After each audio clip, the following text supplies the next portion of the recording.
Warning: this video may contain vulgar language and adult content.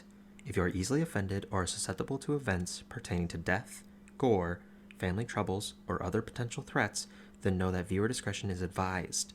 Please be safe when viewing and stop the video if you need to. Safety is far more important to us than entertainment, so please enjoy your time here with us as we explore this fantasy world. Hello everyone! Welcome back to DoubleTime, where we create a story off of a mild fabrication of the mind. Have no idea where it's possibly going, and yet we create a tangible story. If you look at it from, through a piece of fogged glass, maybe? Yeah, don't look for the holes. Don't do that. Oh god, there's a lot of them. Because it's not waterproof. The ship would sink. The ship would not stay afloat. But it's enjoyable, fun, and we're enjoying ourselves.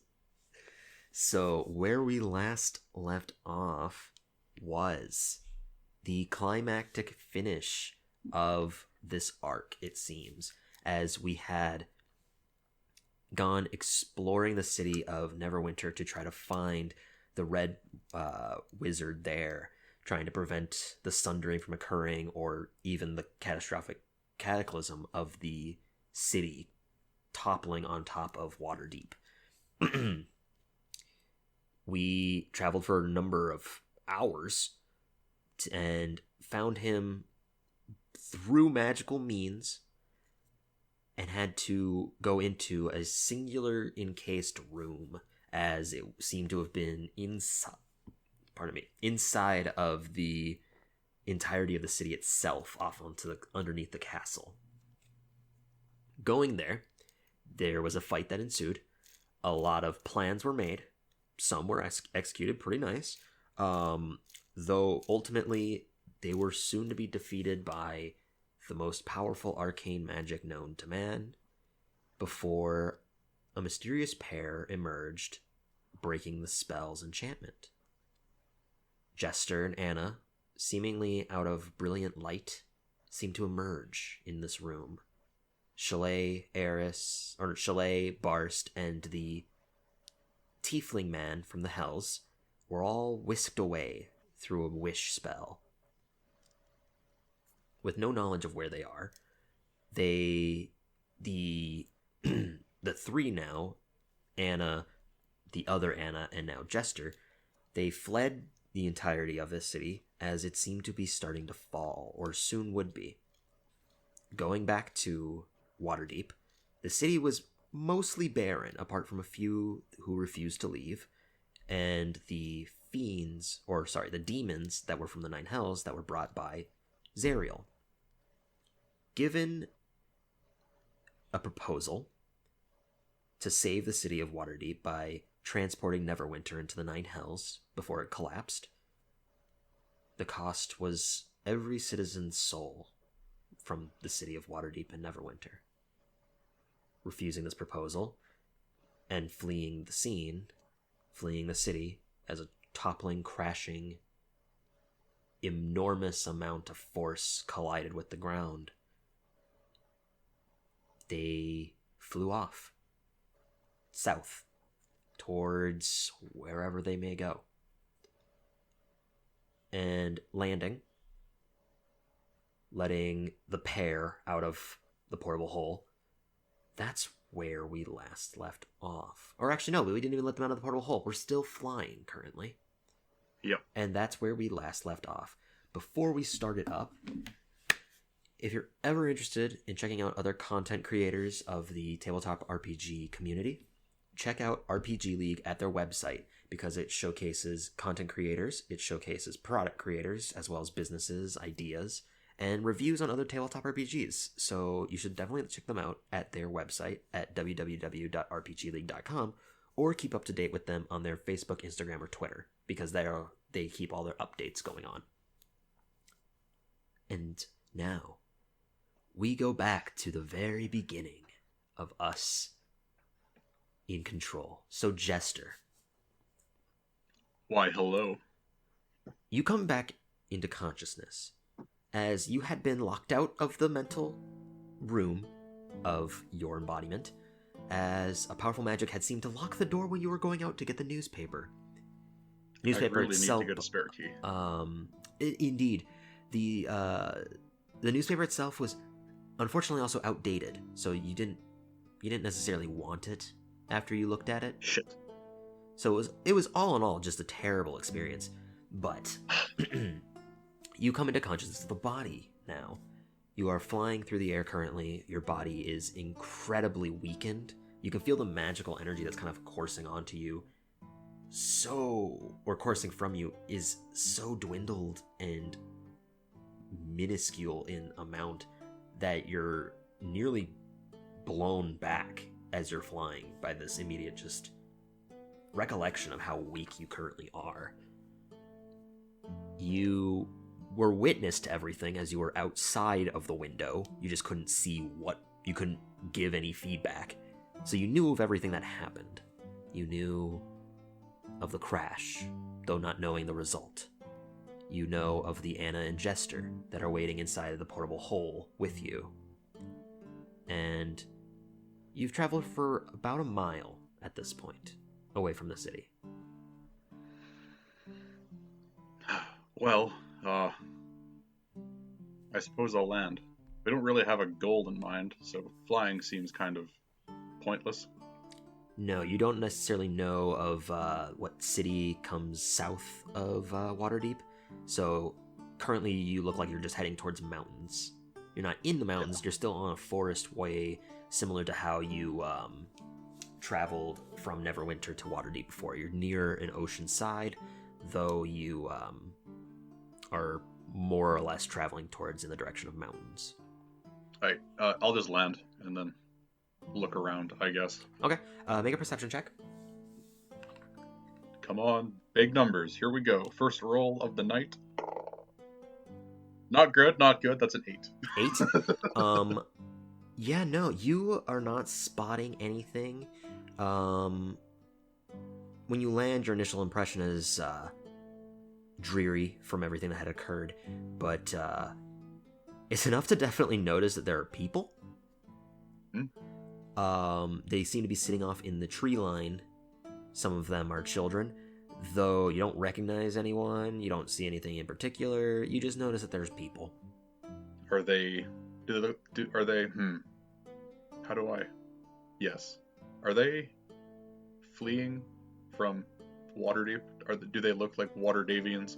They don't seem to be fleeing, but they definitely seem worried and stressed. I see. Okay. I'll just kind of plop down near them. Sit against a tree or something. I'm in no mood to talk to anyone.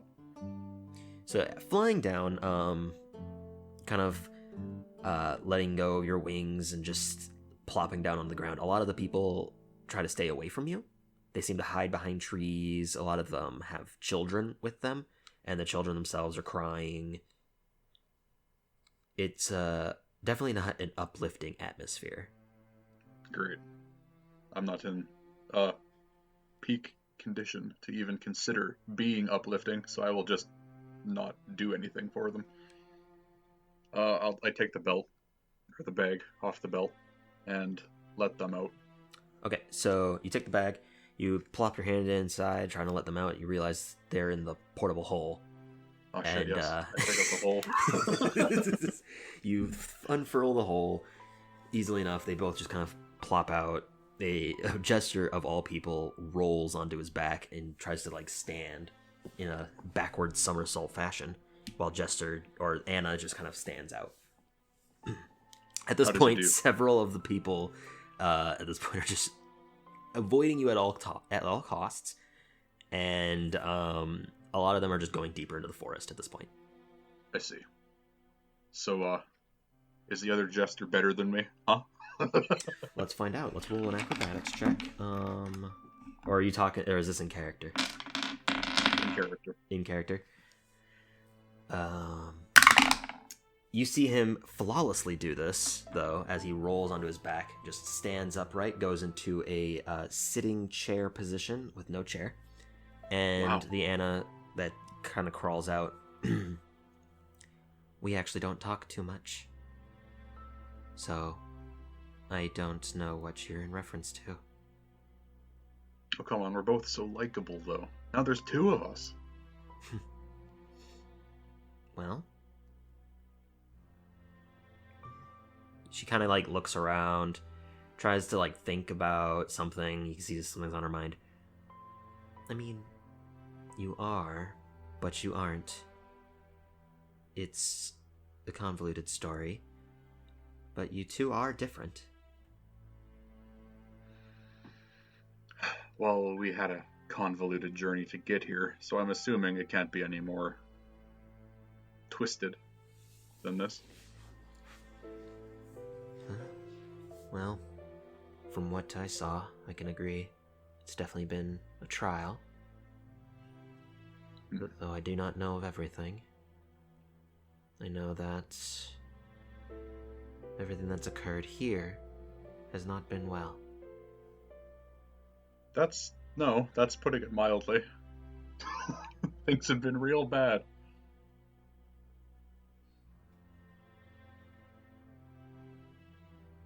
Well, you see a lot of tragedy in our line of work. Some that we're not allowed to fix, so.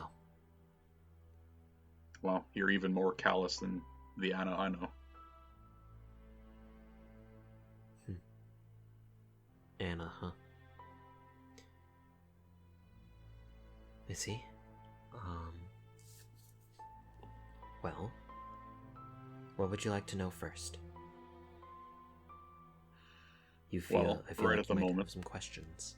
I do, but I'm also very close to death, and I am very, very tired. I would prefer to, I don't know, sleep for a bit. If you're gonna stab me now. I guess I'd go for it. That would not accomplish anything that we set out to do. Jester kind of like Very stands up. Yeah, no, that's pretty much exactly the opposite of what we would be trying to do. So, yeah, you have the magic, right? Yes, I can manifest our estate for now.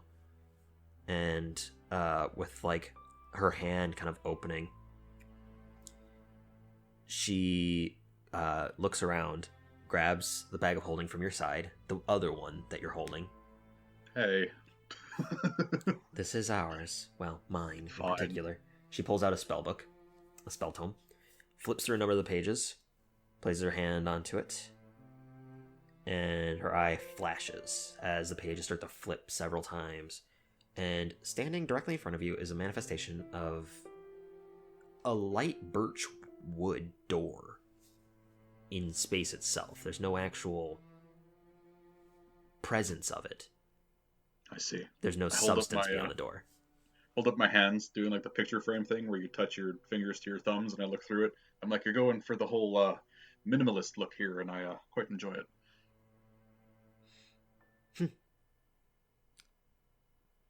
If that's how you see it, by all means.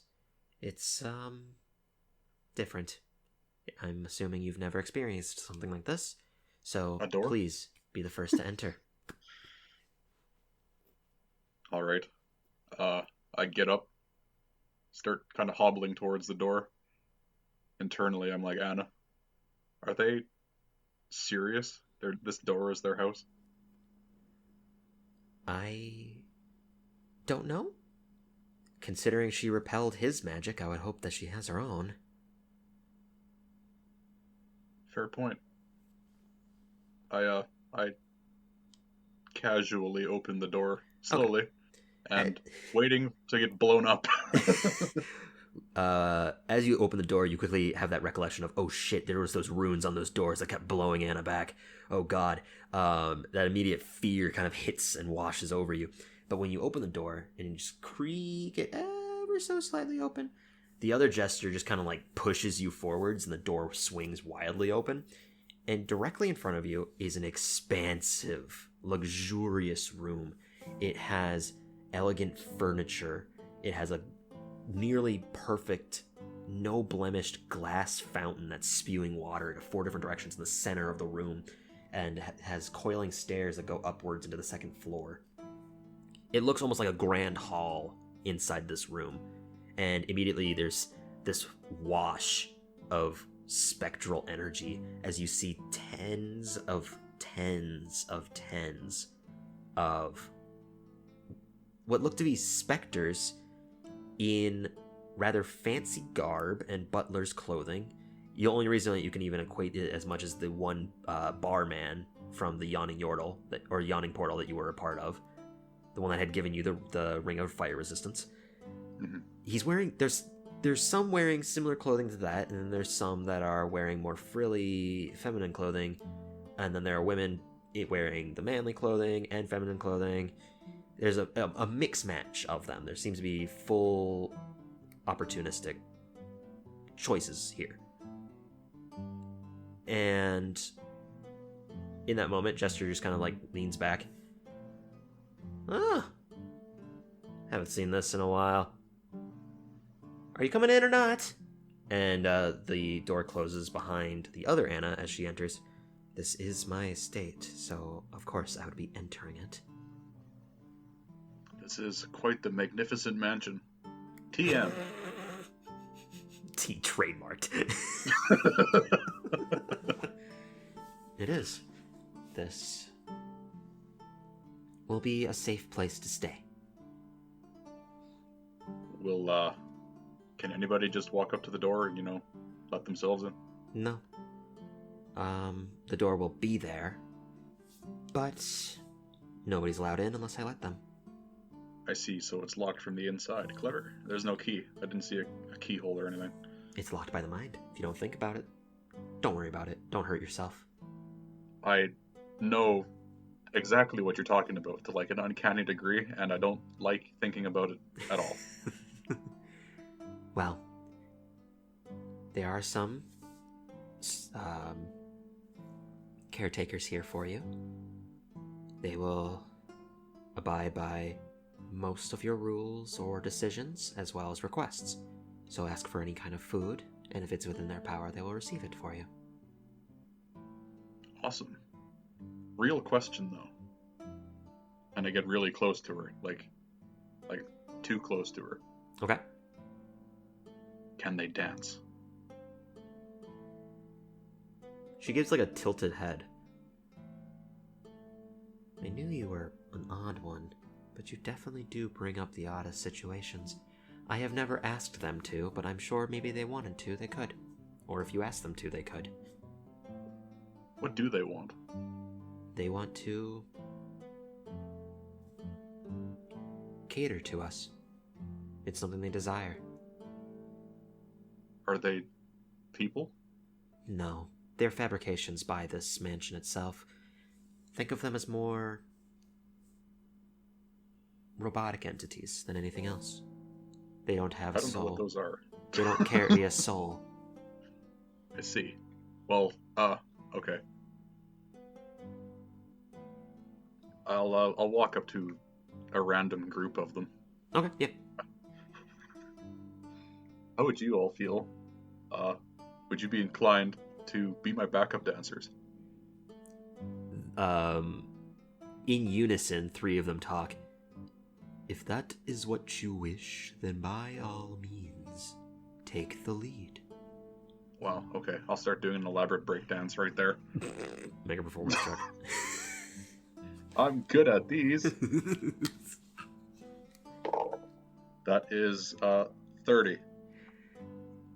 An unbelievable show of dancing. You can see, amidst your pauses in between portions of elaborate dancing, you can see the three of them that spoke in unison are doing a complete set that accompanies yours, yet all three of them are doing it at the exact same time and are in exact movement with each other.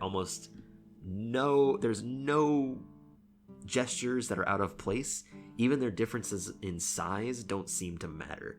So as you begin to break dance and go into a whirlwind of legs and positions and balancing maneuvers as well as spinning, the backup dancers seem to accompany you flawlessly. After your set is done, you kind of look around and you can tell that Jester and Anna are both not there. And neither is a vast majority of the rest of the caterers. Well, that's just rude. Fine. My new friends, where can I get some food and maybe a bath? If you're looking for a bath, there's one upstairs. I can direct you while the other two will go and grab you some dessert. Or dinner. Wait, I can eat in the bath? Of course, if that's what you desire. Anna never let me do that at home. And I got a flashback to the wash basin in the corner, me frolicking. And then Anna lecturing you inside your brain. She's never any fun. So he takes you upstairs, and the other two, they go off into a different room, somewhere on the first floor. Taking up the stairs to the right, there's a luxurious door that seems to have like a crystal embedded into a window frame itself, and just several of these gemstones encompassing it. When you open it, this waft of exuberant and elegant hot air kind of pours out with a scent of lavender. Peering inside, you can see there's this massive body of water. It's easily about 20 feet wide in radius. So it's a 40-foot wide pool of water that's just steaming up. The water itself looks to be crystal blue. And there's several towels that have been folded flawlessly with a small, what looks to be like chocolate, wrapped up and placed on top of it. And we could hardly afford a one-room shit shack in Neverwinter. Anna? I need this in life. We must kill them and take their home. I'm with you. I need this. I need this like I've needed nothing else before. It is time. It is time to die. I kind of just... Oh. No, I keep the clothes on. I kind of just roll into the pool. Easy enough. You just sink right in. There's always that one moment of hesitation when you initially fall into a bath or a pool, of that initial shock value of being wet. It's almost as if this transition is flawless and fluent. You touch the base of the water, and it's so pleasant to the touch that the rest of your body just kind of sinks in, and you notice there's no ripples of the water. It's as if you just fell and slid into an entity of water.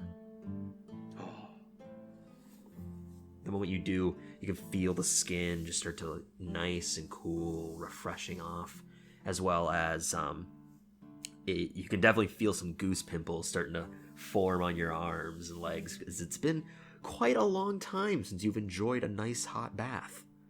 It's been too long. I mean, the closest to a hot bath was in hell, and that wasn't pleasant. So I mean, it was hot, and it was not really a bath. More like a sauna. It was an exfoliation of the flesh. But you crawl in, and it's just so amazing.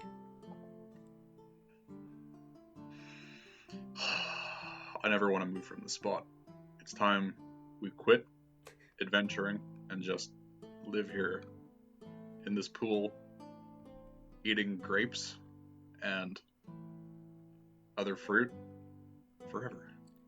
As you're thinking this, the door opens up, and you can see the other two that are there, the one woman and one man.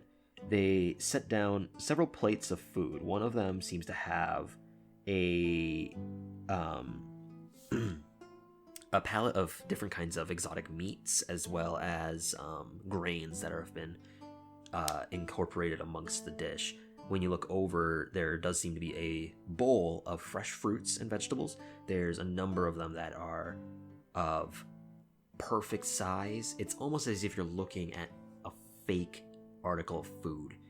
They're glistening in the light, and when you kind of touch them, they feel ripe in your hands, and they feel genuine.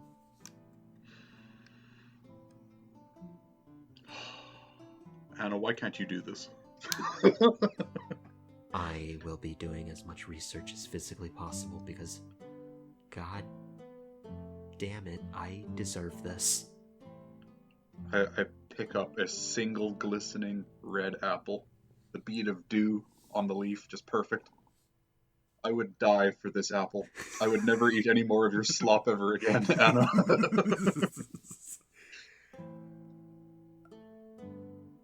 I don't take offense to this. I eat it! I eat all of it! As you bite into it, the immediate just flavor washes over you. It's as if all senses of your taste buds have just completely enveloped every article of food that seems to have been placed in front of you. And very quickly, after just ravishly devouring this food, you feel so content and you just sink further into the pool of water in complete and utter bliss. God damn, now I want a bath. I want a good fucking bath now.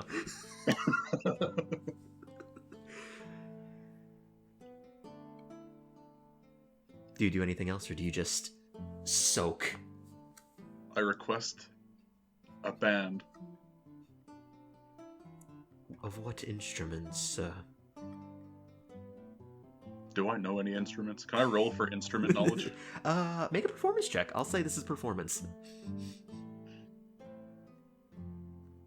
Hello? What? Uh-oh. Hello? What'd you say? Can I roll for instrument knowledge? Oh yeah, roll performance. Did you not hear me before? No. Oh yeah, no. I'd say roll for performance because that would encompass knowledge of tools like this, like musical instruments. I see. Okay, here we go. 17. You know an abnormal amount of musical instruments, considering you yourself do not own any or have the necessary talents for some of them. You know of plenty of stringed instruments, a number of keys on scripts that are played as such, and know a very, very fine amount of detail into some of the more lesser known instruments. Something nice and relaxing. Something like a slow song played off of a violin. Yes, that'll do nicely. In that moment, one of them goes and leaves. The other one just out of like thin air, this violin and what's that called again? The teeth? Is that what it is? No. The bow. Yes. And just begins to elegantly play ever so solemnly. And initially it gets very somber, and there's this wash of just exhaust just coming off of you, and it just washes away into the pool. You have experienced the pinnacle of desire amongst those that are royal. This better be the fucking clip you put on Twitter. My god. I can only put 2 minutes and 20 seconds in, so I'll have to pick certain things. But as it begins to play and play, time just starts to flow faster, and you just begin to lose yourself until the doors open and you hear the music continue to play, but you hear a soft, "Yes, ma'am.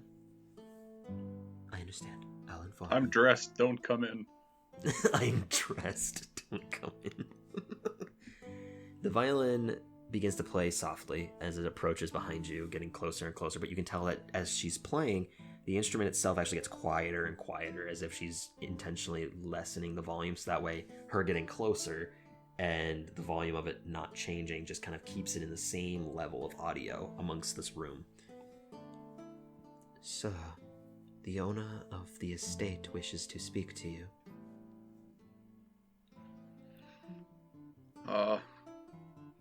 Okay. That's it? Yes, she wishes for you to exit the bath at this time. Alright. I have to change into something that isn't wet. We have a Avert number of thine eyes. She turns, and the door kind of like flaps closed, and she continues to play the violin.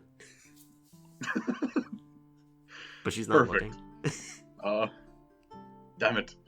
I left the wardrobe elsewhere. I knock on the door.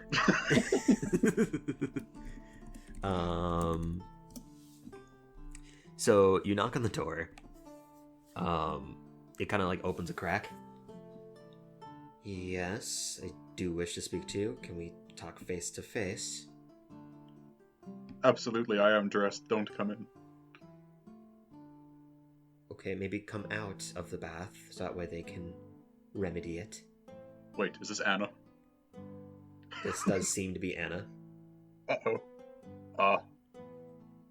I find a towel, and I do that thing that some people do, where they like wrap their hair in the towel and then sit it on their head, like a towel hat. Yeah. I do that, even though I don't have enough hair to justify it. I mean, I'm still sopping wet. You are in Anna phase, so... Oh shit, we do have enough hair. You do have a number of hair.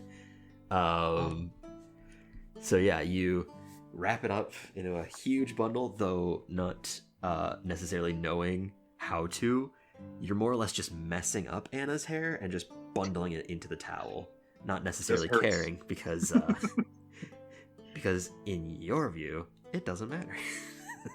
So I'm wearing this nice, perfect towel atop my head, and I'm still completely soaked. Soaked wet, sopping wet. Yeah, little prunes on your hands.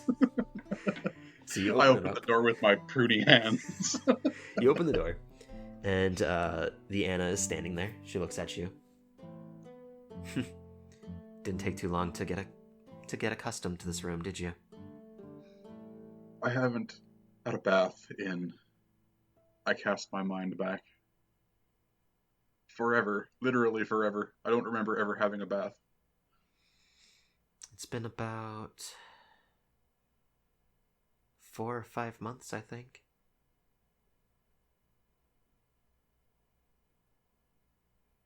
Yeah. No, it was about 4 or 5 months ago you had one. I see.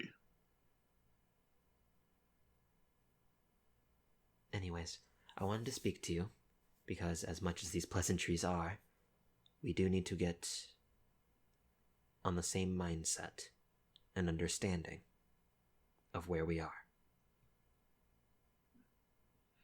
Well, seems to me that you are a tiny bit, a minuscule amount more powerful than us. Tiny amount, like we're talking like almost non-existent levels of difference, but that slight edge. And you've also been watching us. It has. I have been.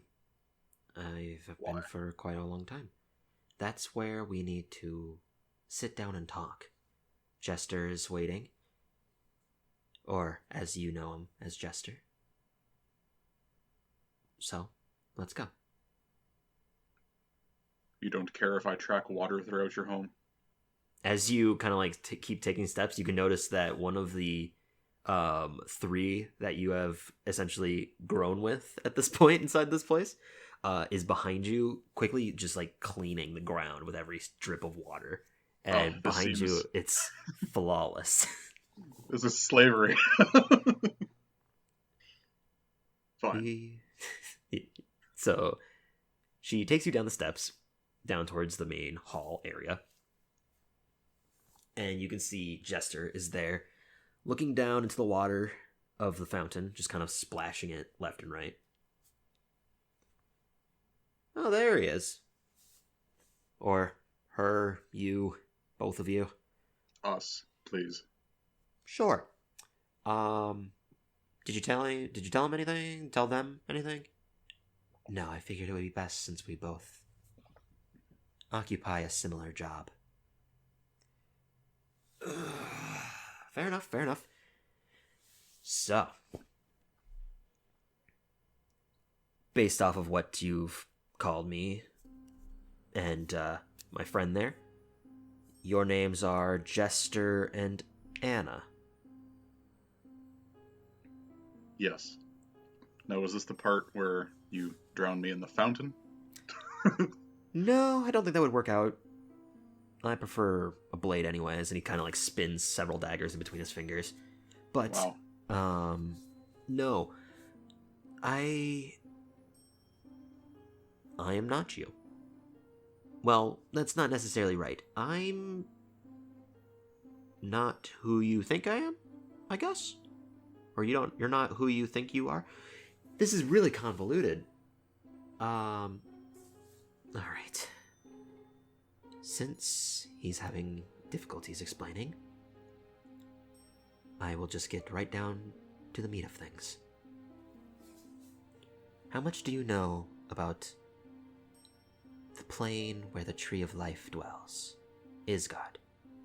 Not a whole lot, and the time we spent there was a fabrication. So, I suppose nothing? Well, you would know as much as you do. You are correct. It was a fabrication, but it was a nearly perfect fabrication of many of the stems of the Tree of Life. You met someone that Strahd had fabricated or become. And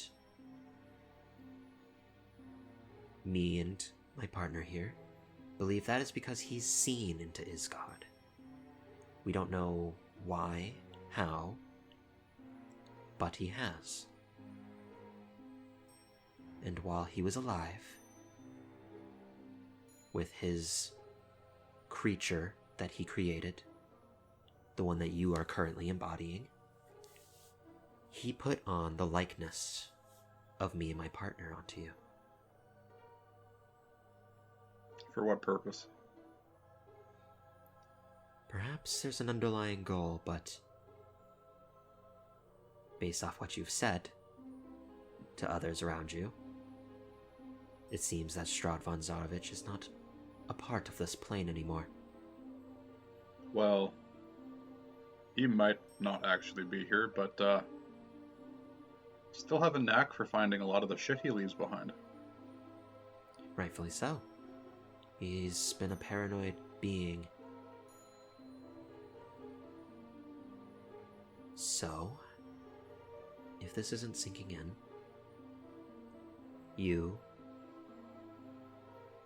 were given the shape, the voice, the image of us. We are not Jester and Anna. I do not know if those are even your real names. Well, I chose my name as my profession, so no. As far as I'm concerned, I don't have a name. And you might not. I just am what I am. Well, to save some heartache, whether this helps you or not, and you do need to speak it, because that is why me and my partner here are here. We, me and him, are true watchers from Yggdrasil. The material plane is an extensive one, and one that has many branches into many other planes of existence. Rarely you find entrances from other planes of existence that go directly to another. Typically they require a mediary, the material plane, to transition from one to the other. So the material plane has several watchers that keep visions of it, keep eye, in case something goes awry. Well, that's when we first noticed you. For a brief moment, we recognized you, but then you were gone. You went off for a number of days, and we did not witness you, so we moved past it until we saw what happened in Loudwater. After witnessing that, and witnessing your arrival, we knew that there was something to deal with you and this. So I kept a close eye on you, and my partner kept a close eye on... You would not know his name, but his name was Leffen. He spoke to you, showed you things, spoke about what's to come, correct? Oh, the man that you brutally murdered. That one. Yes. The red wizard dude, yeah. He wasn't entirely truthful, but he was on a vast majority of it. He told a single lie in everything that he told you, and that was that he wished to prevent it from occurring. The Sundering would not resolve this. It would not have fixed your current predicament, being Strahd's creature, and the many marks that she would leave behind. But he saw it as the closest thing to a god.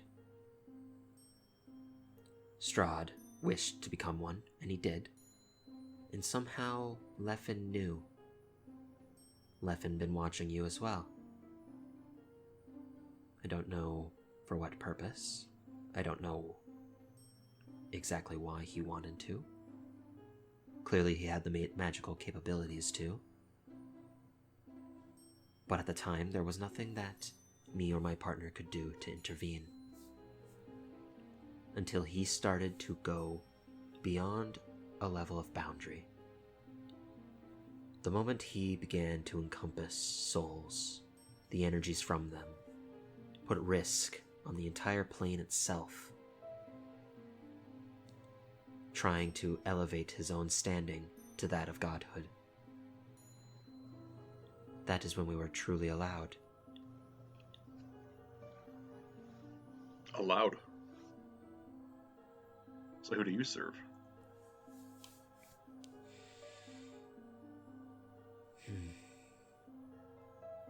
She seems puzzled by this question, and then the other jester, looks at her, looks at you. I mean, it's quite simple. We just don't think about it. We work for the Tree of Life. Not the weirdest thing I've heard, so I accept.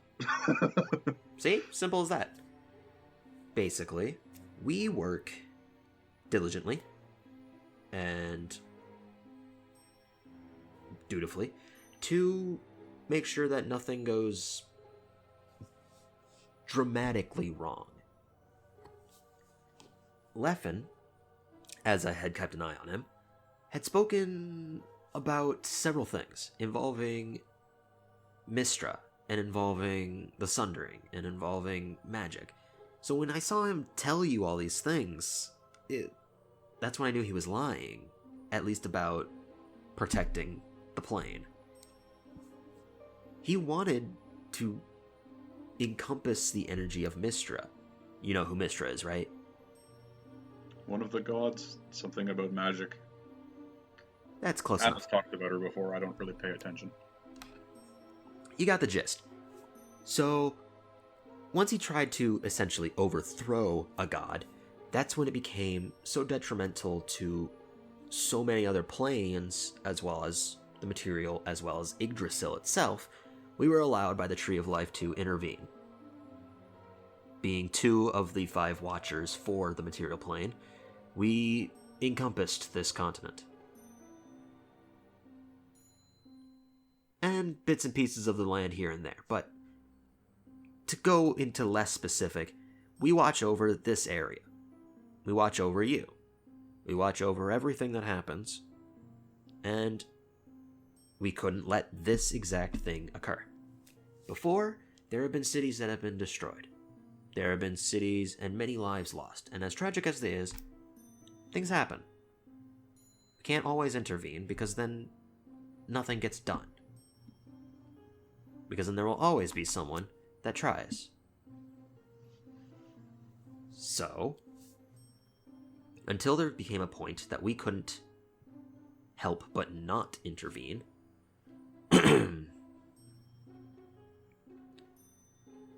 we had to just watch.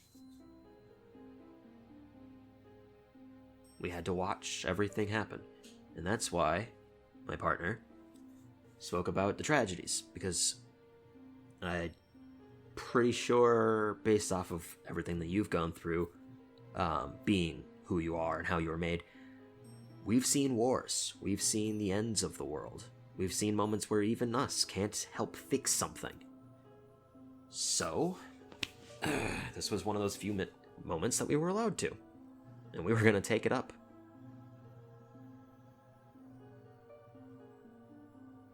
Alright, well, this is all well and good, but what does this have to do with us? As I said, he wasn't lying about majority of what was occurring. Your presence, your existence, life, as it were, leaves a mark upon death. And after a number of these marks, the plane will turn into that fate that you saw that he gave to you. That's reassuring. Alright. So, what then? Are we just supposed to go hide somewhere and just, like, live out the rest of our life? Hiding from death? Because death will inevitably come. No one is against aging. Though, we do not know of a way. We did not come here for you. You were just there by happenstance.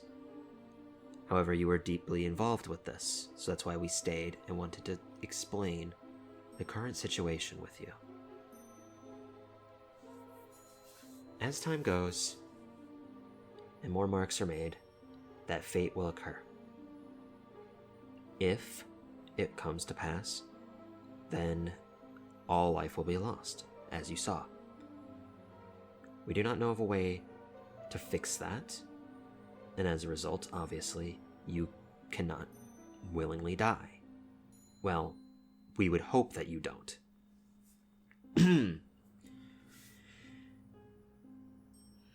So I'm coming to give you a warning. To live your life as we search for a means to fix this. The Watchers and all will convene, share information from the different planes, and possibly we will find something. This is your best option, unless you have an idea of how to fix it yourself. Well, fix it, no. That's big brain thinking. That belongs to Anna. There was that tiefling dude who had a stick, who turned into a dragon. We gave him a chunk of sap from the world tree, from Yggdrasil, and stopped him from aging. In fact, he kind of became younger, so... Really?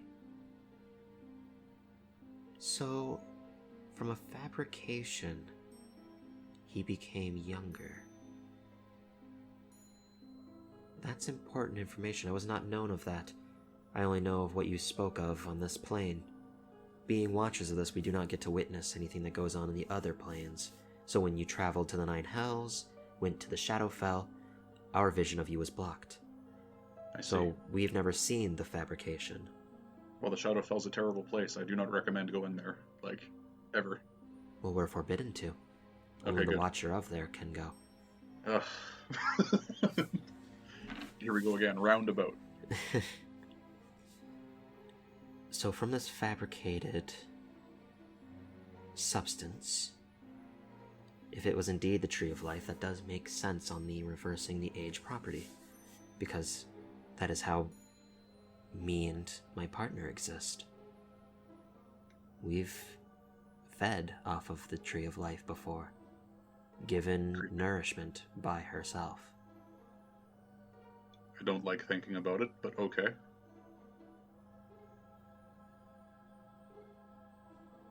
So, there's a slight wrinkle in all this. If you want to ask him what he knows about it, he's, gone? Question mark? Strahd, yes. No, the tiefling man. Strahd is very dead. We definitely made sure he's gone. Forever. Kind of. You can see her mind just kind of like... She lowers her head, her eyes close. The other jester kind of puts up his hands. Alright, well, while she's doing this, I'm going to give you another rundown. So what the plan is, and in that moment, as he starts, she interrupts him. Your friends are alive. We can see them. They're all together? No, they're in different portions. The tiefling man is north from here. If I was in Yggdrasil, I'd be able to give you a more clear destination, but I can tell you he's north. 2 of your other friends are not together either. They're nearby one another, but I don't believe that they even know about that. They seem to be across the sea on some sort of island. It's a pair of islands, and one of them is relatively large in comparison to the other. Is it hot? Her eye kind of closes again. I'm gonna wait. She's gonna interrupt me again right about now. It's not hot, but it's definitely a large range of creatures. Many forms of fauna as well as life kind of dwell on it. So it's not where we were then? No. It's beyond there. It's even more western. Yikes. Is it... Give me a rundown. What's it look like? Well, it's shaped in such a way that is somewhat difficult to describe in just relative term. Okay. Give me a moment to think. What grows there then? Well, what grows there is a number of poisonous fauna. Oh. A lot of sustenance that is there is, in fact, not edible. It's dangerous to touch. Though I think he should be fine. He doesn't seem to be necessarily at risk. Oh no. He's gonna die. Why him? He's like... Ugh. Poor Barst. Where the fuck's my map? Damn it. I was trying to last long enough so I can bring up the map that I have, and I can't find it. Did I delete it like a fool?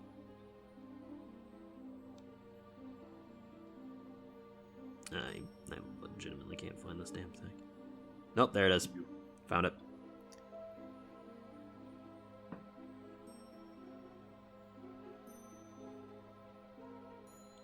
Do I need something here? What? Huh? What? What? Never mind. Never mind. They're eastern, not too far eastern, but they're north from where you were when you traveled across through the teleportation sigil. Oh god. Okay. So, take that as you will. But your friends are alive. For how long, I don't know. Well, I mean, the big dude who's alone on the poisonous island's probably gonna eat something bad and then die, so... Depends. He's on the larger place. Never mind, don't worry about it. I didn't say anything. He's totally fine. And then I just smile, like, uncomfortably. Alright. So, do you have any questions for us? Cool club, how do I join? In what Will I even regard? be accepted?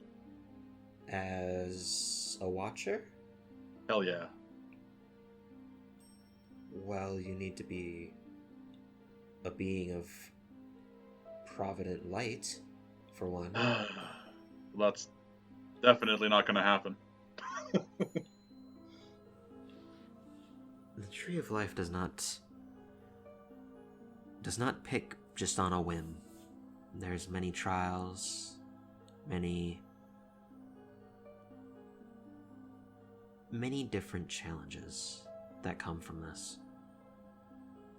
The only reason why me and my partner here know of one another is because we were tasked to do the same position. That's why we talked. And that may be why there are two of you. Finding two different entities and having their own power would be a great help to Strahd in what he envisioned himself as being. I see. So I suppose a follow-up question for you then. Why do the two of us share a body? Surely if he's capable of creating life, he could just create two of us and stick us in separate bodies. My guess is that it has something to do with the realm of Hades, where you derive from. Maybe he didn't have a choice. Because he's been doing this with people for a number of years. So there's more of us. Well, there were in your past. The ones that perished before. So leaving their mark and then being reincarnated, two more souls were pulled. Could be something as a curse. Surely, though, it was his power that kept the reincarnation cycle going. I would hope so, but we can't be too sure. We wouldn't know until you unfortunately perished. There is a way we could look, but it's a one-way trip. And what do you mean? Go to his home. Go to Strahd's. Yep. That's something that could be done. However, it would have to be done by you, as me and Alone. my partner can't go.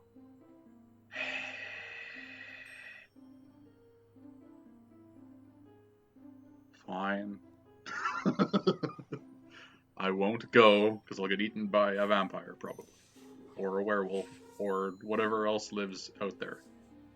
I wouldn't know, but those all do sound pretty terrifying. How don't you know what a werewolf is?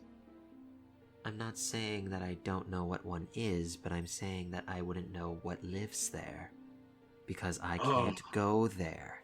You're even worse than Anna. Maybe we would have fun together then. I turn to the jester. I'm just like, why? How do you work with her? It's pretty neat. Okay, great conversation. Turning it back to the other Anna.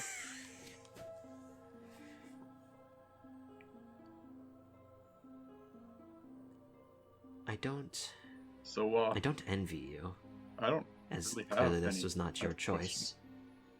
Do you have any other questions? No? Maybe. Why? There is something intangible. It's there. Putting it into words is hard because I am not a smart man. Or lost soul from Hades. I don't like thinking about that, by the by. It's uncomforting. Makes sense. At some point you must have perished, and therefore your soul was waiting in Hades. Please stop. She raises an eyebrow, looking at the jester, who puts up his arms. We don't have a whole lot of time left, so get your questions out soon, because we are going to be getting called back. He looks at his invisible watch. Nice. Because our what we set out to do was accomplished, so we're going to have to go back to doing our job shortly. So, do you have anything else that you need from us? If I need to call you, say, on a, I don't know, something, how do I contact you? Or do I not? Not really possible. You could go to Isgard, I suppose, but I don't think that you would make it very far. We have ways, smiley face. Or we did. It might not be there anymore. Oh, you're talking about the portal, right? The portal to... Yep. He actually closes his eyes, and kind of rolls her eyes. You won't be able to contact us, but when the time comes, then we will be able to contact you. Fine. I suppose only in, like, world-ending apocalyptic scenarios, though.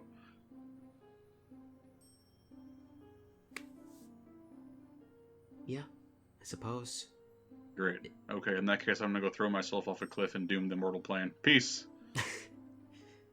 I start skipping towards the door.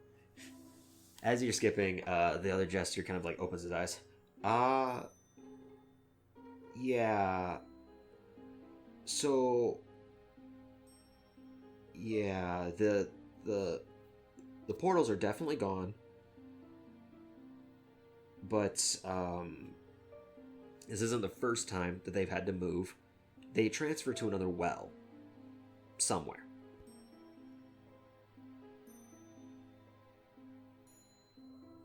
That's so unhelpful. Any well, anywhere. You know how many wells there are? I suppose... If we see it on our job, then when we come tell you about what we found, then we can tell you about the portal. Is that fair? I feel like you are the most unhelpful people I've ever met. I mean, you look like me, so that doesn't seem to help me either. No, you're right, and I'm gonna end this horrible suffering right now. I skip to the well instead of the door, and I attempt to drown myself in it. To the pond? Or to the fountain? The fountain, yes. As you push your face into it, the water's not necessarily deep, so when you slam your face into the water, you're only getting like a good quarter inch of water in until you are immediately pressed up against stone. It was all for naught. Now my towel's wet. It is in fact wet, and you can see your hair is still kind of like drying in certain portions, but now that the towel's wet, it's just kind of drooping off to the side.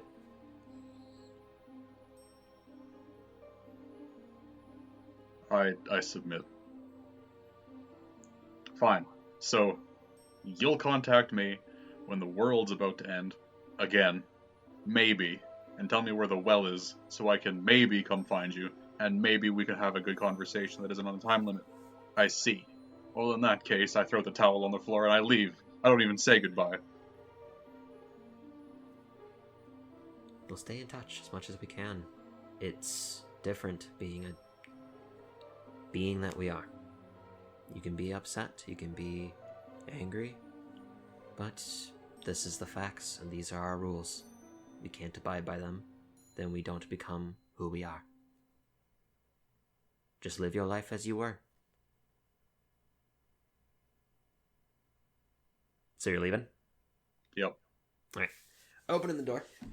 The immediate niceness of the interior completely fades you as you step forwards. And the door immediately kind of closes, and you can see the shimmering of light. And it just sparks into a light that just shoots straight up.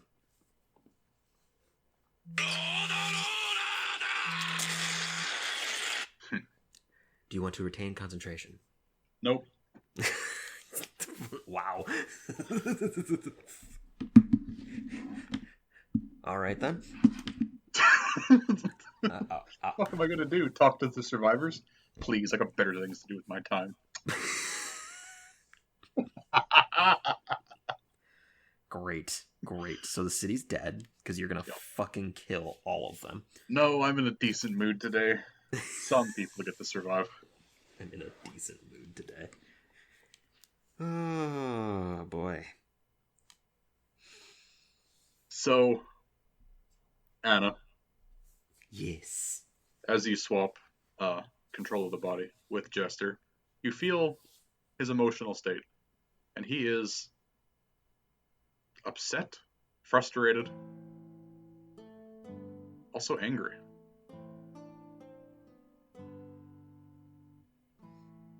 I haven't seen Jester genuinely angry in quite a while. Like a grumpy teenager who starts blasting loud music in the back of your mind. I just tune it out.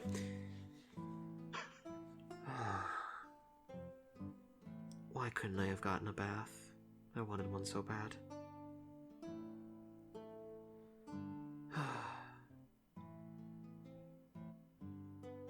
At this time, it's getting close to sunset. Air is starting to cool off a little bit. You're still kind of wet, so you might catch a chill. Some of the people have come back into the clearing, and as soon as you reappear from this floating door that shoots off into the sky, they leave again. You're standing mostly alone in this small, little clearing in the woods. Suppose I should set up some way to sleep. Don't have much to go off of, but I don't want to catch a cold.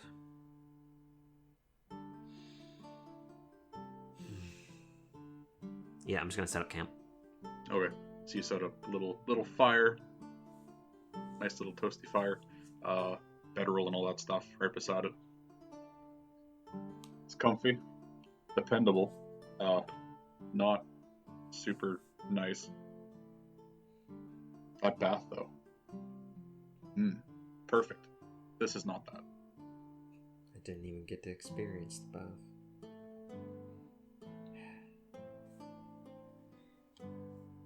I'm gonna take out one of those evocation stones and just cast light on it. Okay. As you pull it out, you see its power has waned slightly. Oh. It still works, just not nearly as it did. So it lights up. About a little better than a normal light spell. Not quite nearly as good as it was. 2 minutes. Maybe.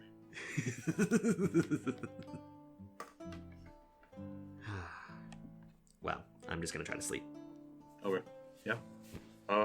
Roll for random encounter. Here we go. Just kidding. There's nothing. I'm not a monster. I mean, in reality, I could do some things. I have some means that I could do. A small child wanders up in the night, kicks you in the shin. No, you sleep the full night. You wake up in the morning. Everything is fine. You are completely alone. Fire is out.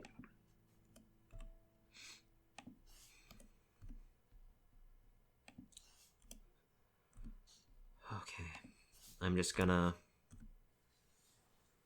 look into the bag of holding, pull out Eris's spell tome, just kind of like clutch it to my side, hold it up to my chest. I'm sorry. I'm sorry that there was nothing I could do. You didn't get to experience what you deserved.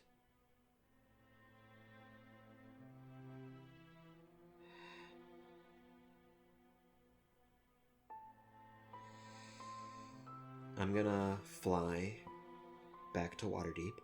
Make a to perception see check. the end result of what happened.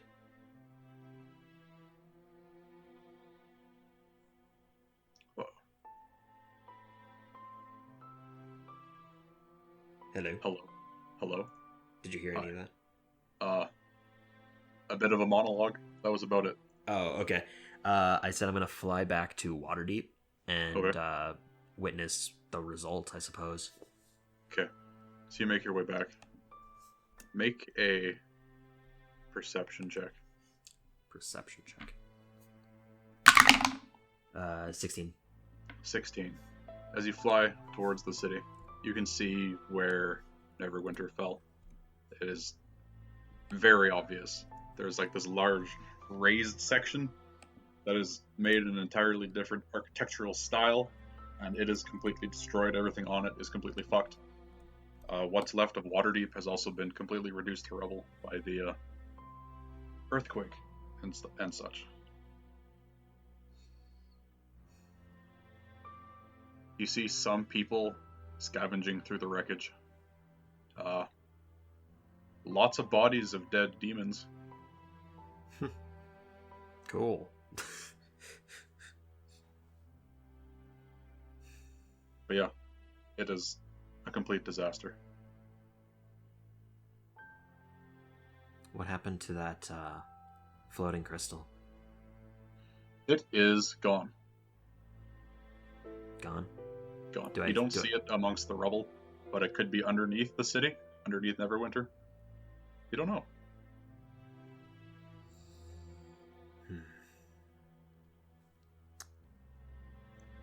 Alright.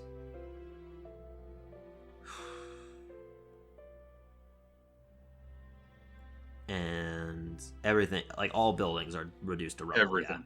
Yeah. Everything is fucked. There's nothing to salvage. Nothing. There are some sections of, like the corner of a building that managed to survive. The roof is completely caved in, but there is absolutely nothing still intact.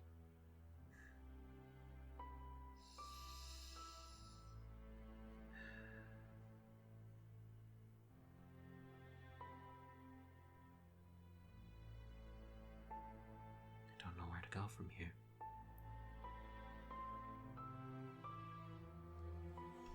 We said we would go back to help fix the city's problems. I just don't know how to get there. Maybe... Suddenly, through the air, you see, in a tiny boat, flying slowly, is Corwin, kind of just casually drifting towards you. Corwin. Takes him like maybe 10 minutes to get to you. He's only like maybe 400 feet away, but it takes him that long. Hello! Oh, Corwin, you survived. Hardly. Bronzewing didn't. Oh. Yeah. Oh well, I can fix him. He's just a robot bird. It's fine. I'm not torn up about it.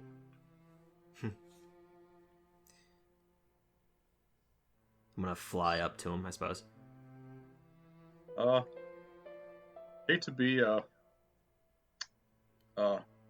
bearer of bad questions, but where are your friends? They're alive. Somewhere. The man did a last-ditch effort, and as a result, pushed my friends into different portions of this world. So I don't know where they are. I just know that they're alive. One's north. The other two are off on some islands nearby. Well, at least they're alive. I spent some time trying to help people find missing friends, family members in the city. Surprisingly, there's not a whole lot left. I'm not surprised. I was After hoping. a while, the screams just kind of get tuned out automatically. I'm gonna take out the coin, because I have 2 coins right now. Yep. I'm gonna take out the one that was burning hot. Is it still hot? It's still warm to the touch, but it's not nearly as hot as it had been. Okay.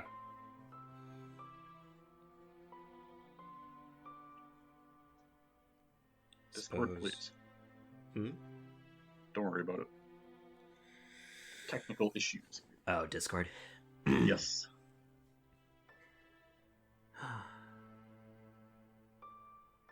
Well, I'm still going to keep my promise and try to fix that city's problems. The city you're from. Yes. Not from there. I live there for work purposes. Sorry, did not mean to. I don't offend you. actually care. Okay. Well, I don't have my normal means of travel there. Are we able Neither to do I. travel by this boat to it? It is incredibly slow, and it would take us probably 3 weeks. So no. It would be very ill-advised. I'm just gonna keep Eris's book strapped to my chest. That book belonged to your friend, no? I just kind of look off to the side. I'm sorry. For what it's worth, she seemed like a very intelligent and very friendly person.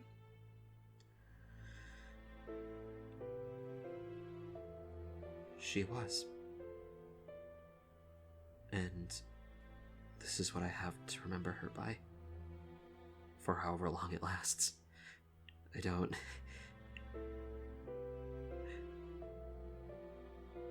He pulls the boat up right beside you and gives you a teeny tiny hug.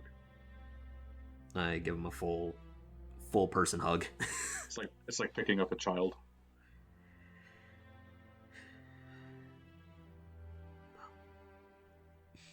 We both experienced loss.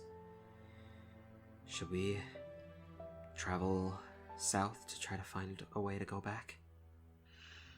Well, we don't really have any other options. I would say we should head to Waterdeep or not Waterdeep, Neverwinter, as it was closer, but it's, right there. Here. Yeah.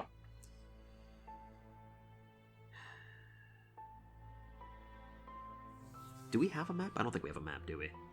Nope. Just the general no, actually, no. We have that one map of the Shadowfell that was depicting the same area. Right. So, in reality, we would have a map. We do. Because it's an echo of at least this continent. Yep. The hell is that fucking map again? I need to just, like, put this as, like, a freaking screensaver, so I always have it. I'm gonna pull out the map. Alright. This map is covered in, your tentative path through the Shadowfell when you were there, as to not step into any demi-planes or anything. They're all still mapped out with the line, drawn by Eris. Right. But yes, the map looks to be almost an exact replica of what you would know to be the Sword Coast. Well, our best bet would then be to travel to Daggerford and hope that they have a boat that can take us downstream. I don't know where that is. It's southeastern from here. We just follow the path and we'll actually reach it, I'm pretty sure. But we don't have to because we can fly to it. That would be... Yes, I accept. Do you want to ride my boat? If possible, yes. I'm just okay, going hop to... in. Yeah, I'm going to sit down on it. I'm just going to keep the tome of Eris's tight to me. Every now and then kind of just open the pages, reminisce over the handwriting.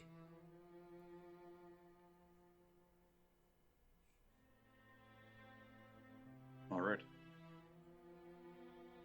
He set off. He kind of just lets the boat go and turns around and starts fiddling with the remains of his bird. But the path stays true. It's not like you're affected by wind or current or anything, so you just stay the direction that you were pointed. Is there anything you would like to do in this time?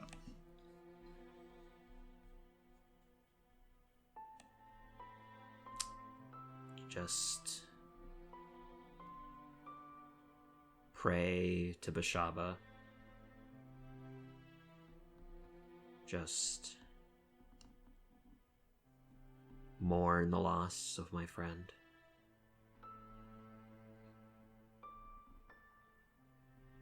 Keeping the book close, I would look over it several dozens of times.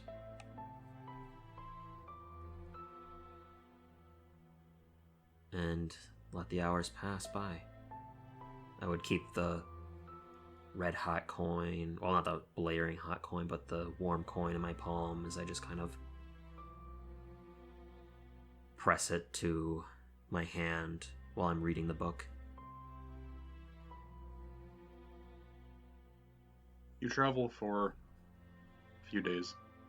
Every once in a while, you descend down to the ground to find food or whatever. How many days? And you go back up. Huh?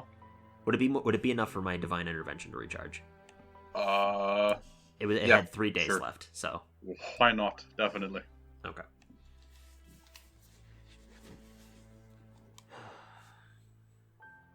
On one of the last days of travel, you can see Corwin is kind of he looks on edge, more than usual. He's like, so confession, kinda, maybe.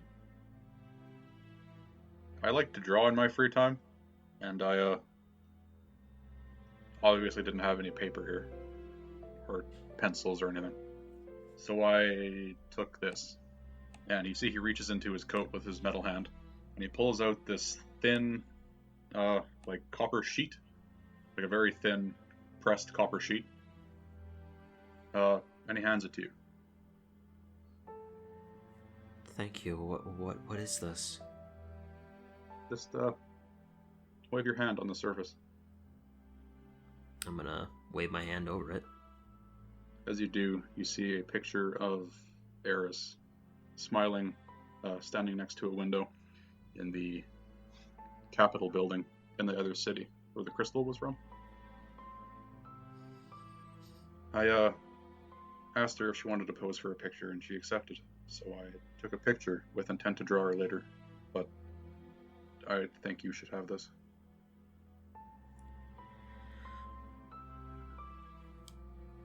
Thank you, Corwin.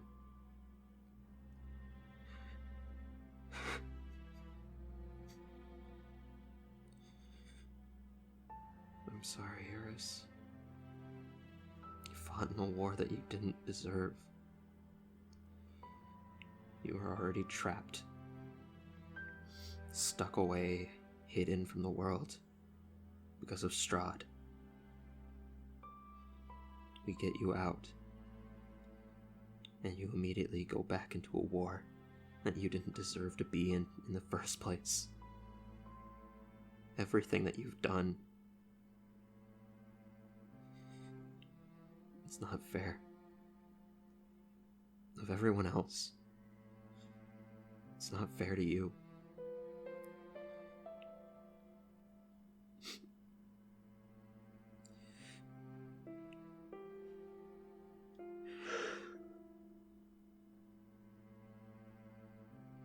I need to wipe away a tear for a second.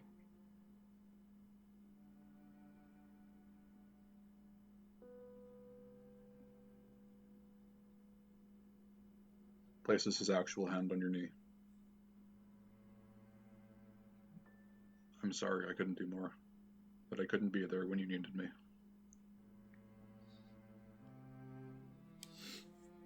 Corwin, you have nothing to be sorry for. You came to help us when you had no reason to. Everyone that we've met and joined forces with to prevent this did so out of their own kindness. The tiefling man from before, my friend Izith from the Nine Hells. I don't include Zariel into that, but Wait, you met the Archdevil herself? I've met... Never mind. We will continue this conversation later. This is besides the point.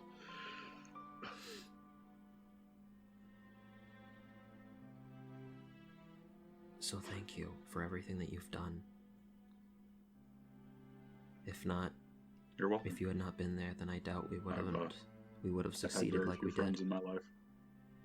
And I'm glad that I could offer you some sort of comfort in your time of mourning. Thank you.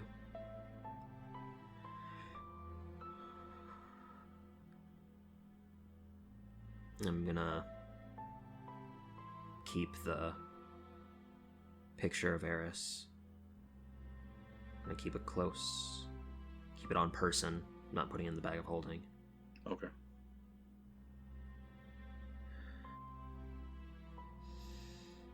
So, yes, I will explain what that is. It's nothing fancy, so don't worry about it too much. Okay. Artificers can just make these things. I don't remember what the fuck they're called. Infusions, I think?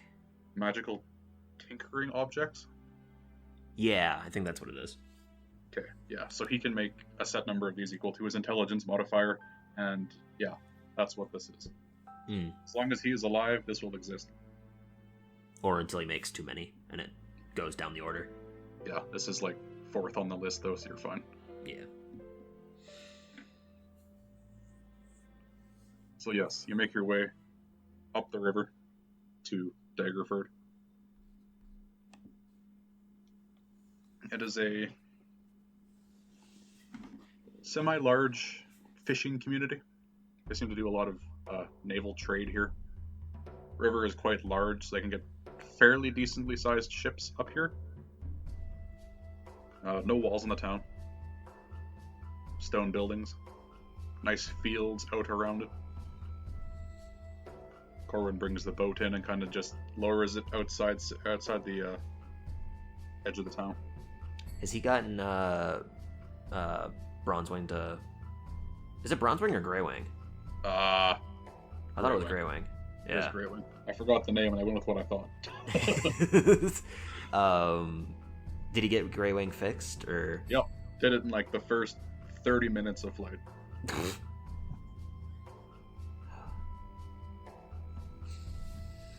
So you get out, folds up his boat, turns it back into the crystal and puts it in his pocket. Alright, I will leave the rest to you. I will just follow along. I am not good with people, and yes. Very well. Alright. Do I see any survivors from Waterdeep here? No. They would still not have made it this far, as you can travel at a constant rate. That's true. Forever. They would have had to stop and rest. Rest and sleep and stuff, yeah. So you've made it here before them. Alright. Well, we don't necessarily have anything that we need to do here. I don't see anyone from the city, so I don't know anyone here. This is my first time being in Daggerford as well, so we should just pay for a fare to get to your city. Alright. Yeah, I'm gonna go towards the ship dock. Okay, yeah, you head there. You can see a large shirtless man with a great tan. His muscles ripple in the sunlight. He seems to be directing crews off different boats, yelling at them, telling them where to put goods and stuff. He sees you approach, crosses his arms and stands up perfectly straight, kind of tilts his head to one side. What can I do for you? I'm looking to get travel to the city of Caladir. Caladir. That's a long trip. Fortunately for you, though, we have a shipment going out tonight. Fantastic. Rather than pay, I was wondering if I could supplement cost to supply food and water for the entire journey. Well, that's a mighty fine offer. It would cut down on prices by quite a bit. How do you propose going about this, though? Where I'm standing, I'm just going to cast Create Food and Water and just create the massive amount of food right there. So as you make all this food and water, everybody at the dock just stops and stares at you. The man kind of nods approvingly. Oh yeah, you're one of those clerics, eh? I've heard about this. Mm-hmm. Perfect. Absolutely. I'll get my boys to put this on the ship, and you will be on your way tonight. Great. I can do this several times too, depending on how many people are on the ship if need be. I'm gonna go around and ask a few questions somewhere else, just since we'll be leaving tonight. One last question for you, or offer, I suppose. Yes, sir. If you're ever looking for work, feel free to come find me. Thank you. I'm a bit of an adventurer myself, so I like to go where I tend to find myself. A woman after my own heart. It gives you a warm smile, and then goes back to yelling at the crews. I turn back to Corwin. I don't find pleasure in those kinds of things, I suppose. Traveling? No, not... Well, yes, traveling especially can be awfully dull. But beside the point, I'm going to go in search of, I guess, anything magical. Like somewhere that might...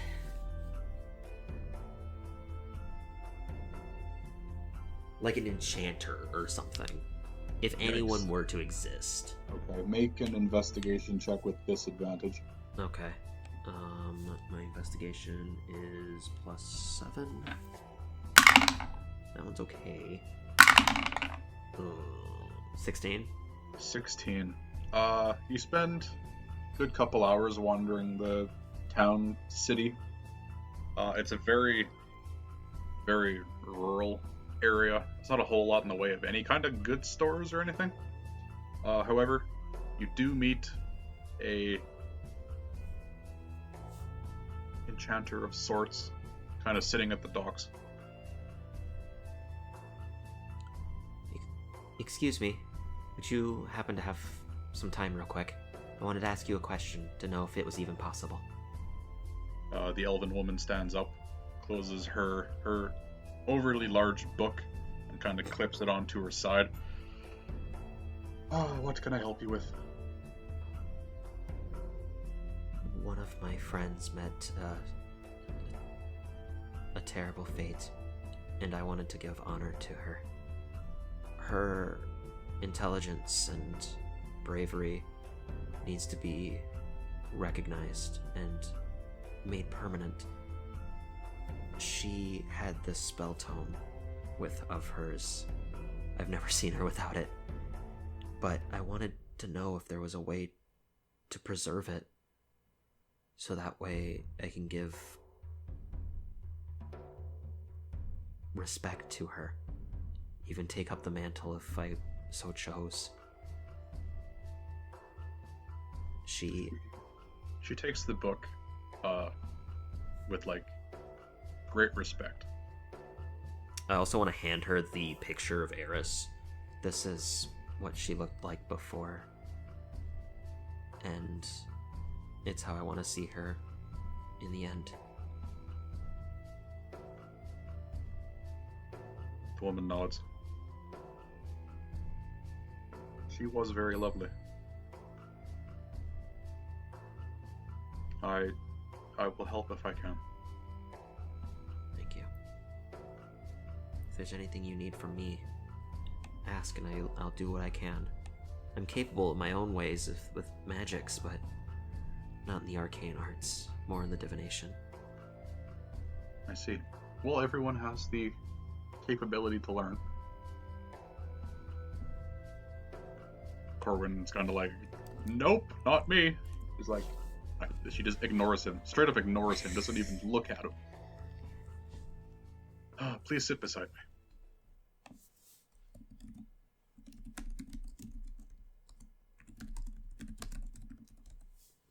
Hello? Yeah, you still there? Hi. Discord is awful. Oh no. Hi. Hello. Hi. Hi. Alright, Did you hear any of that? I heard she just ignores him. That was the last thing I heard. Okay, she turns back to you and says, "Please sit beside me." I'm gonna sit down. She reaches into her bag of holding, smiley face. Everyone's got bags of holding. Everybody does. Everybody who's anybody has a bag of holding. She pulls out like this small appraisal lens, like you might see like a jewel smith have or something. Pulls it out, holds it up to her eye, looks at you. Takes the lens away, furrows her brow, looks again. Puts the lens down, and you can see her visibly thinking for a moment. Ma'am, are you alright? Well, no, I'm emotionally distraught, but physically I'm fine. Why? Well, how do I explain this? She hands you the lens. Look through this at me. Okay, I'm gonna lift it up and look at her through it like a monocle, I suppose. Okay, yeah, so you hold up this small appraisal lens. You can't see any, like, defined shapes. It's very out of focus because it's so far away from the specimen. Mm-hmm. But you do notice there is, like, this slight blue shimmer to her and one, like, coalesced spot kind of in the center of her heart. Alright, I can see that you're glowing, I guess? Yes, that would be, I suppose, what you clerics would call a soul. It is a soul. Let's be serious here. It's your soul. Now when I look through it, I see 2 in you.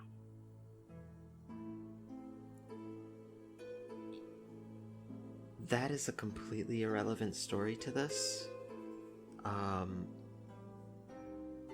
Like I said, I'm emotionally distraught. I tend to have a split personality of mine, and it was just recently discovered that that's because we were melded together in a way, to put it into layman's terms. She gives you this confused and befuddled look, and shakes out of it. Yes, that is okay. You don't seem to be in any pain, so it's not something seeking you ill will. Well, normally, spellcasters are only allowed the one book, because they only have the one soul to channel the magic. You, however, have 2, so it would stand to reason that you could potentially have 2 books. Really? So It's entirely possible. I've never heard of such a thing.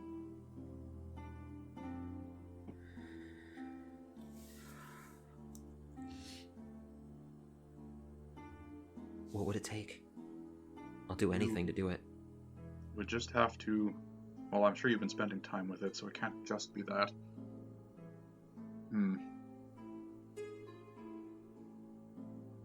I will do some research and contact a few of my colleagues. Come find me in about maybe an hour. Okay. Will you be here, or will you be somewhere else in the city? I will be sat right here. Alright, then I'll come back. I'm clenching my hands closer and closer together, just like in anxiety. in hoping that this works.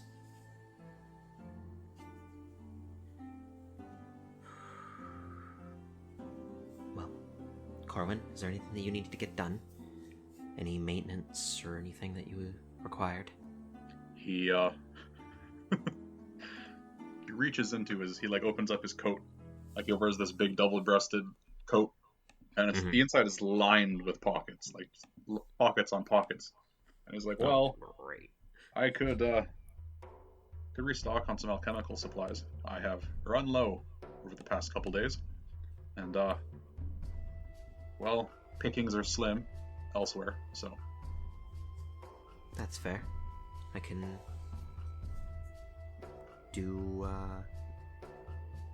do well with finding a few things for myself as well. Shopping day it is. I haven't shopped in a long time. I have people to do that for me.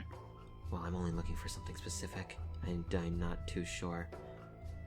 Ma'am, before I leave, do you happen to know if there's any places that might have the necessary, inks to transfer spell or to inscribe a spell tome? No, unfortunately they do not. I've been here for almost a day now. I've checked everywhere and they do not have anything related to that. Thank you. Alright, and then I'm just gonna stick with Corwin, I suppose. Okay, yeah, you just spend a good 40, 50 minutes kind of just stumbling around the city, stopping at every single place that sells anything even remotely green. Great. But he does stock up on a good amount of his supplies. Runs him quite a bit of money, but he does not seem to mind. Well, he said he was loaded, so... Funny thing about my coat is that these pockets aren't actually just pockets. What are they? They are interdimensional spaces. Much like a bag of holding? But very, very small. Pocket of holding? Yes, that's a good name. I should trademark that. Custom made. Because so many things are explosive that I use in my research. If I kept them all in my purse, and if I got struck by the right spell, or fell into a fire, I would explode. There would be real bad. That does sound bad. So I just keep them elsewhere, and then I am fine.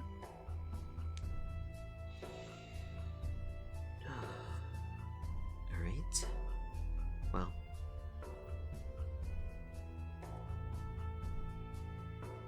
Let's go back to the woman. I think she might be ready soon. Gives you a thumbs up. Alright.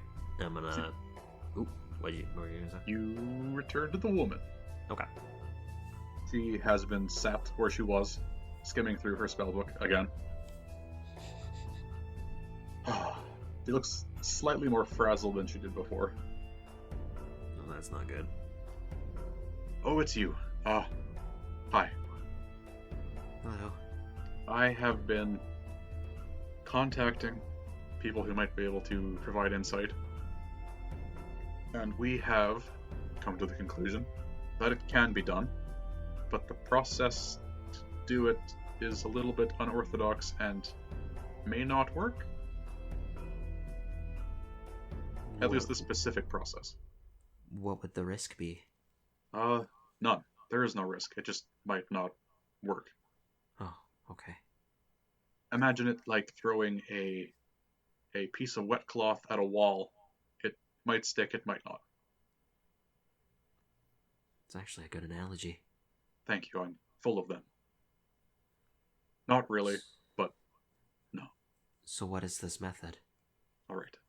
I must inscribe a magic circle somewhere, preferably where everyone gets stepped on by rowdy sailors and such. So maybe we should find like an inn room or somewhere. Well, these people might not take kindly to me drawing magical runes on their floor. Perhaps outside the town? On the road? We could do in that. A ditch? Doesn't particularly matter where it's done, it just has to be an open area. Okay. Okay. So she gets up, puts her spellbook back, and I assume you just follow her? Yeah, I'll just follow her out of the city. Okay, yeah, you just follow her out, out to a small, flat, grassy area, almost like a ditch, but not quite.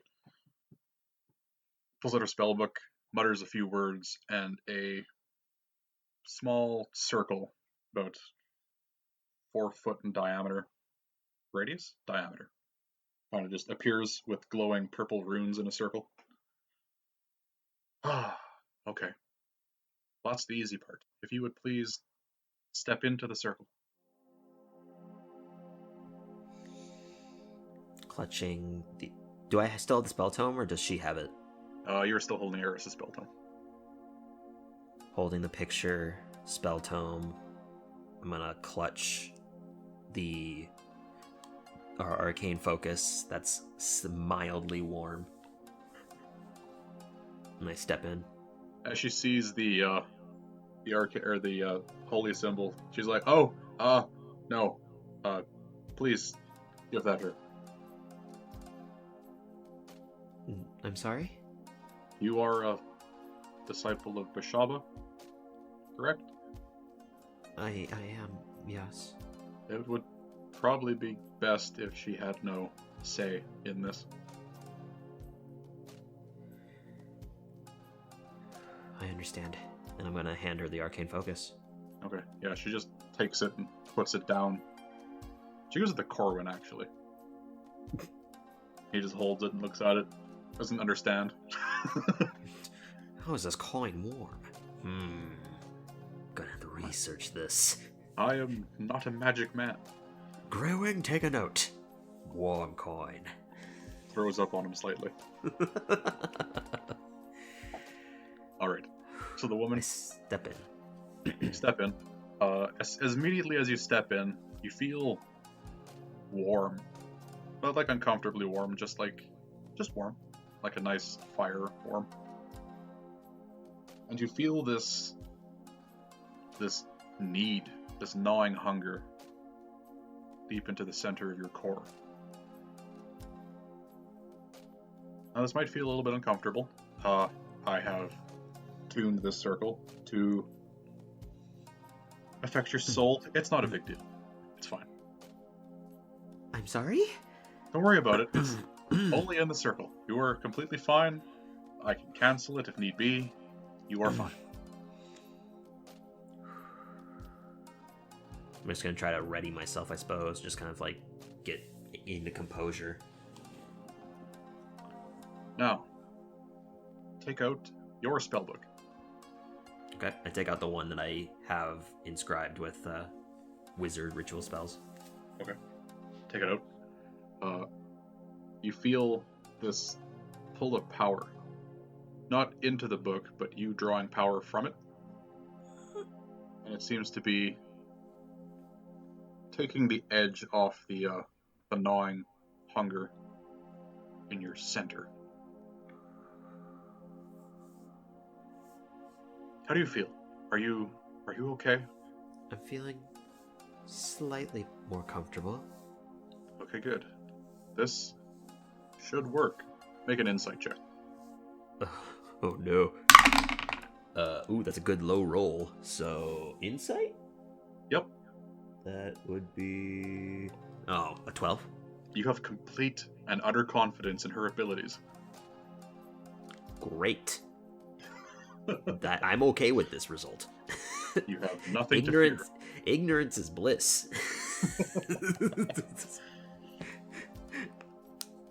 Okay. Now, please take out the other book and hold it in your other hand. Alright.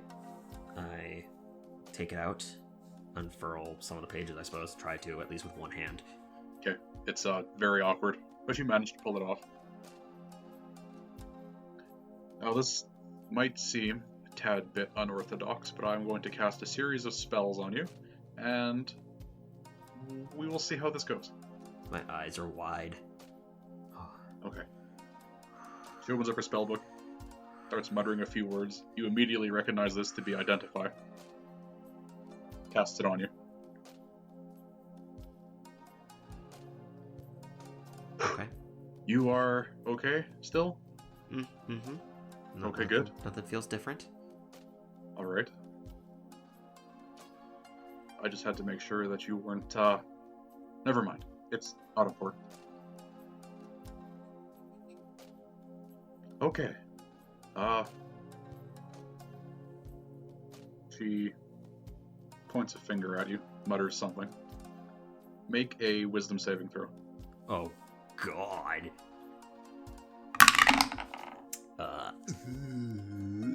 14? 14. You pass. She's not very powerful, but powerful enough.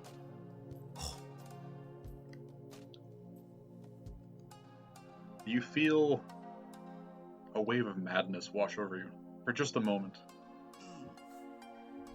I'm sorry, but I need to open up your mind, and this is the only way I could think of to do it. But you're My fine. eyes are just like fully wide and like bugging out. You're fine. It's fine. You can see she looks not fine. Can I ask what you do for work? I enchant weapons. Oh, God.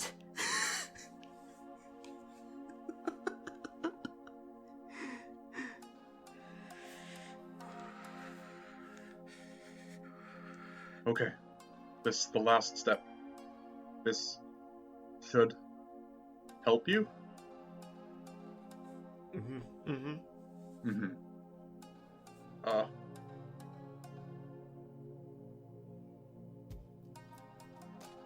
She holds out her book and lets go of it, and it floats in space in between her hands. She starts muttering words that aren't actually a spell. Gotta make a check here. Oh, God. Wow. I'm impressed.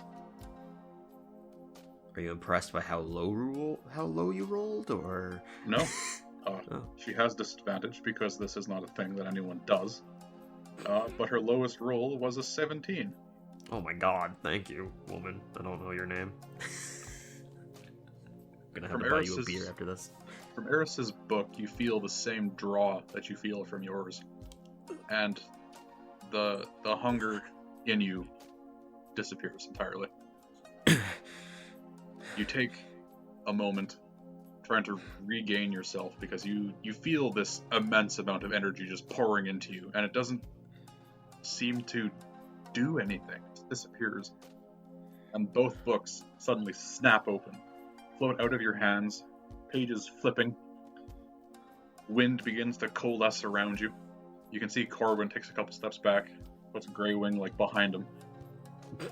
The woman looks terrified, but continues with the ritual.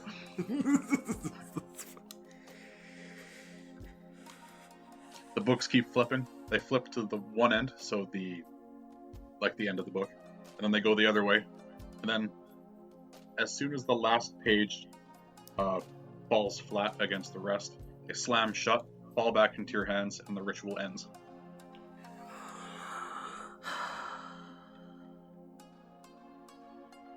She runs up to you immediately. Are you okay? Am I okay? You are okay. Surprisingly, you are fine. I'm okay. I feel entirely normal. In fact, are we sure anything's different? I don't know.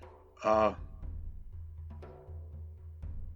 was attempting to bind a connection from your friend's book to the other soul in you. You should be able to use both if it worked effectively. I don't know. I suppose the only thing you could do is attempt to cast something from it. Alright, what I'm gonna do is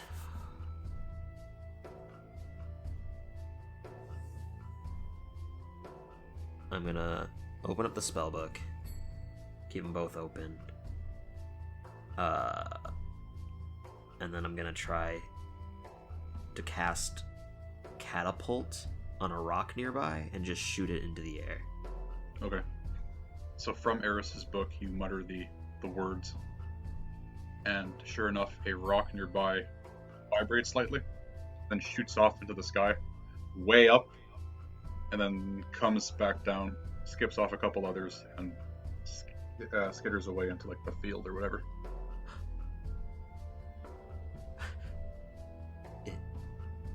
It worked. I'm gonna close both my books and then keep Eris's close to me.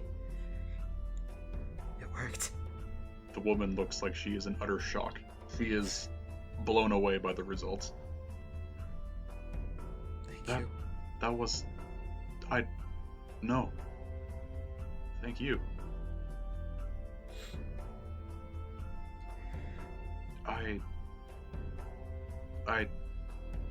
That was incredible.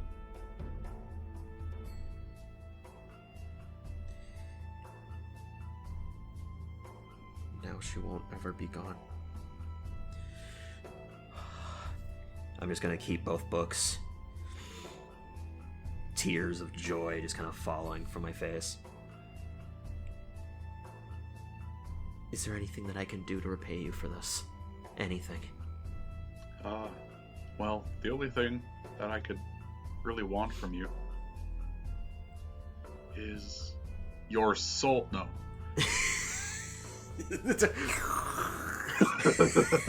Fucking, she's actually from the Nine Hells. It's fucking Zariel.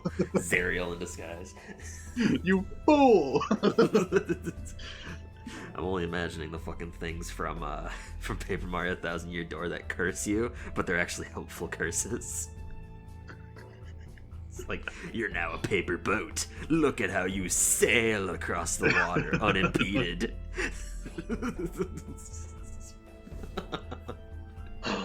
No, she turns to you and would you be willing to allow me to write about this? Absolutely. I mean, after all, you did it yourself. Well, yes, but you have equal say in this. Thank you. Tell me, where are you headed? We're going to the city of Caladir to hopefully resolve a few problems that might be arising there. Oh, as am I. Oh, are you? Yes, I'm being sent for research purposes to share and disseminate knowledge. Oh, well, Corwin, you can probably relay some information to her since you've been there for so long. Yes, I definitely can do that. I know much about the city. I'm gonna lean in. I'm gonna lean into him. You need to break out of your shell one way or another. I hate you. I lean back, still like teary-eyed from this effect. Well, we've reserved passage, so if you would like, you can come along. I plan on paying through the means of food, so I'm assuming that you would be allowed on as a company. Well, I already paid, but that's fine. It wasn't a very expensive fare. I don't have enough funds, honestly, so it was probably more useful to pay in food. It is a clever response to a problem. But yes, the three of you head back. Corwin regales her with tales of Caladir. Most of them are true, some of them are factually incorrect. But he seems to be rolling a D100. Not enjoying himself at all. He's being friendly and not being like rude or anything, but you can tell that he is uncomfortable. Seem to talk so fine to us. And there was four of us.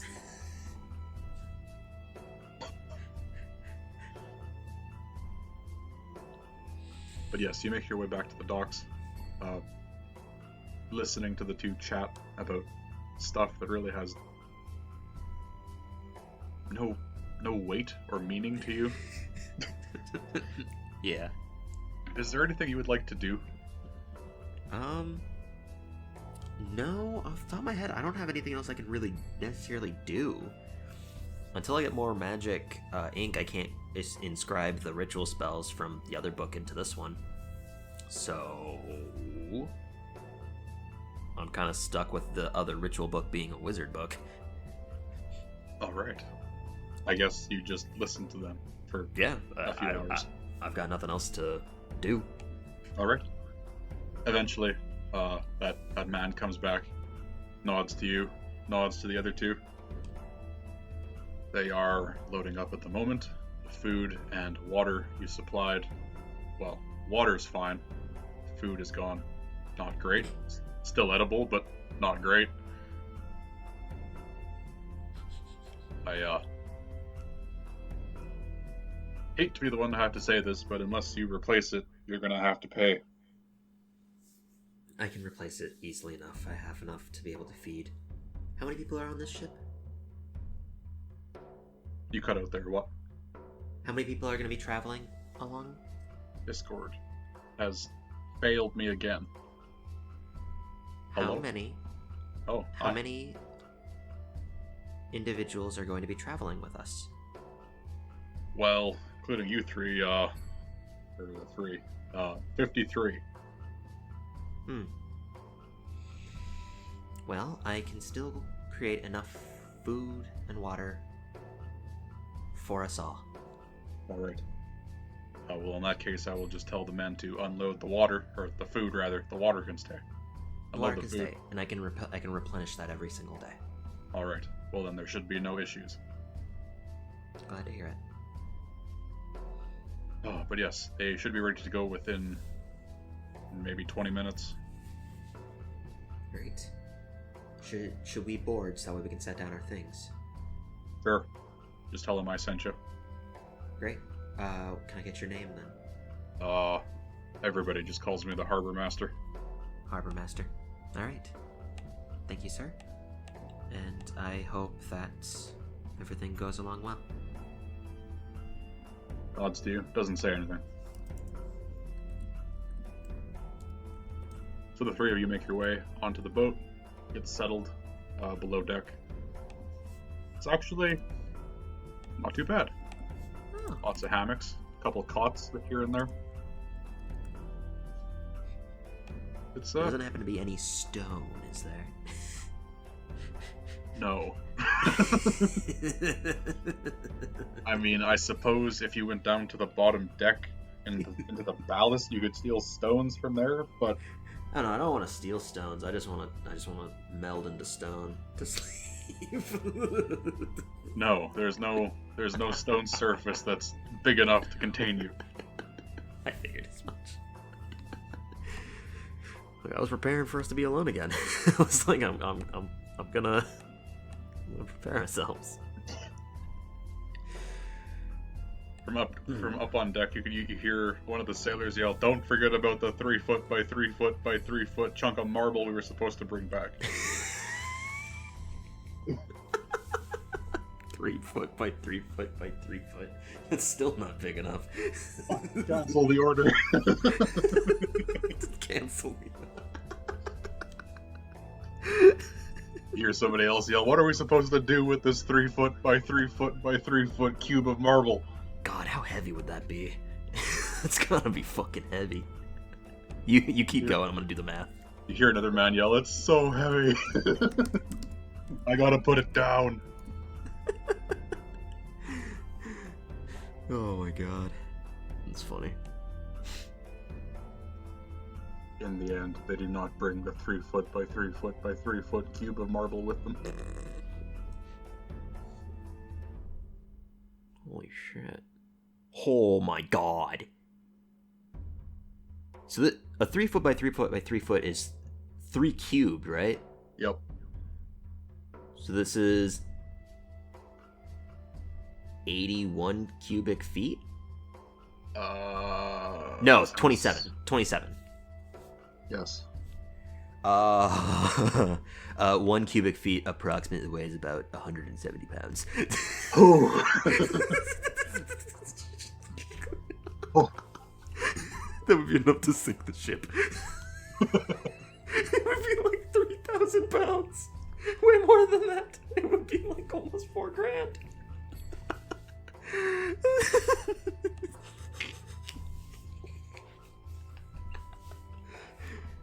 Well then, it's probably a good thing they didn't put that on the ship. In the end, they opt to leave it behind. They opt to stand. Eventually, you depart and start making your way west across the Sea of Swords to the island on which Caladir rests. Travel is boring. Nothing happens. Oh, thank God. So basically, what I would be doing, just so that way I can keep replenishing food, because create food and water, I believe it can create food for up to... let's see here. I think it was... Fuck, how much was it? Create food and water. It can feed up to 15 people. So if I cast all of my... I have way more spell slots than necessary. I could cast 3rd, 4th, and 5th level spells to Yes, it's completely fine. You just expend all of your high level slots every day and it's fine. Yeah, it was just like, bam, food. It's like I'm fucking feeding the 9 hells all over again. The first day the crew is like, hooray, food! On the second day they're like, yay, food. And then like by the 14th day, like, oh, I just want some bacon that tastes like bacon.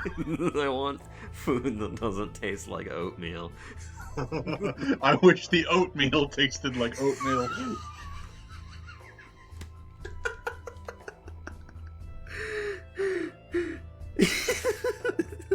So basically, do we make it to Caladir then? Yes, it's fine. You make the trip there, everybody hates you by the end of it, but you get there. It's great. I should have brought on that marble so I could hide. The air is hot, but not unbearably hot. You're not sure if that's due to Corwin still having the cold stone on him or what, but it's not too bad.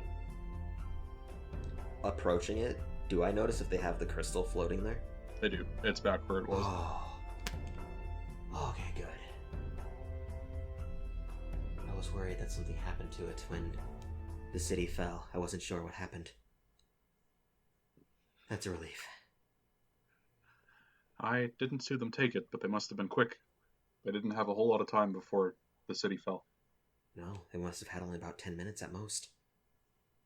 The elven woman, who has kind of been sticking to Corwin, she turns... What was that? About a city falling? I will regale her about what has occurred before we actually make it to the docks. Oh my god, okay. So you tell her everything. Oh. I tell her. But needs to know? Only important details like the city of Neverwinter was gonna crash into Waterdeep. I'm probably not gonna bring up the Blood War occurring. Okay. I'm gonna leave out the Blood War and probably our involvement in that. Yeah, definitely that. I'm gonna leave out everything except for basically the tragedy that happened. People don't know what happened to it, but luckily, being in Waterdeep and seeing it approach, we were able to evacuate a vast majority of the populace.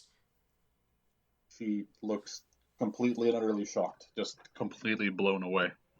I had heard that those wizards had destroyed that city. Yes, and that city that was northeast of it. Lork?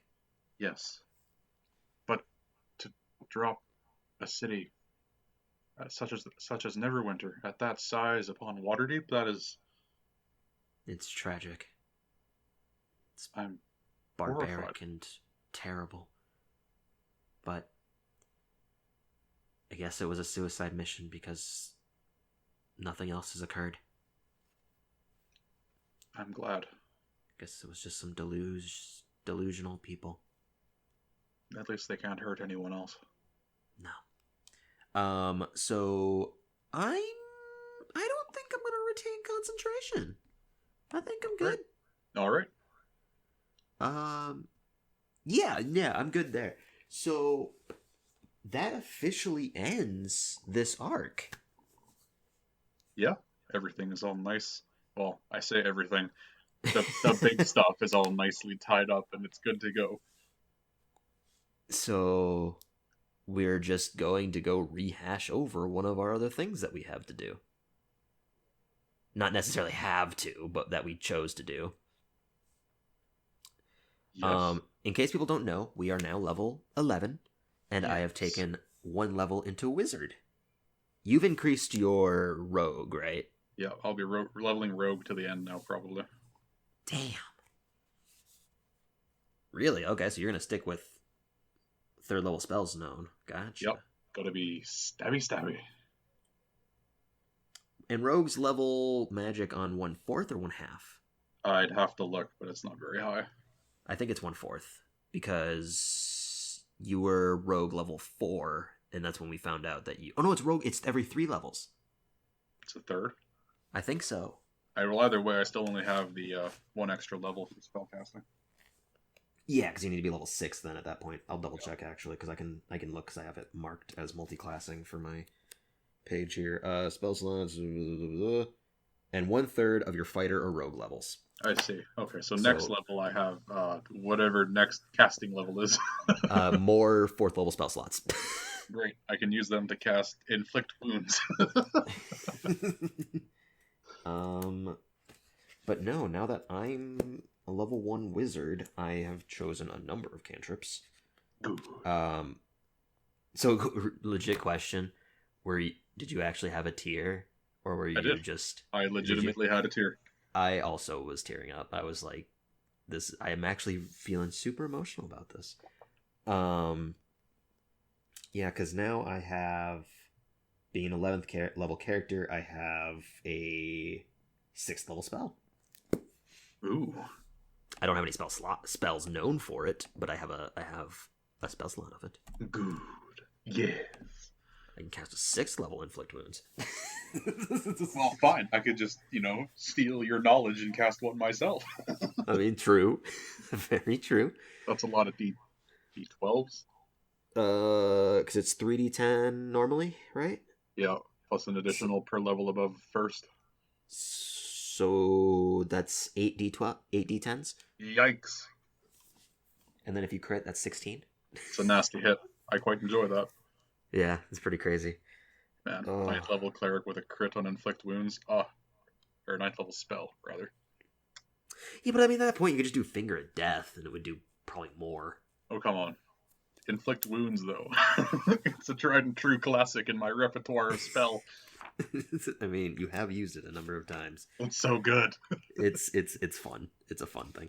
I think, honestly, at this point, I might just be going full wizard. I don't know where I'm going to go with this. I wanted wizard because that image that I was telling you about of having Anna floating there with both books just floating and her eyes pale white. Mm-hmm. I was just imagining that whole thing occurring. I was like, this is something I want.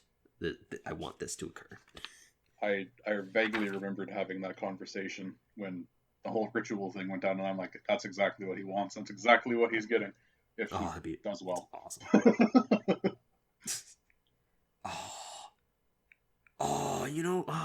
Damn it. But do I go one more level into wizard, or do I go one more level into cleric so that way I get harm? I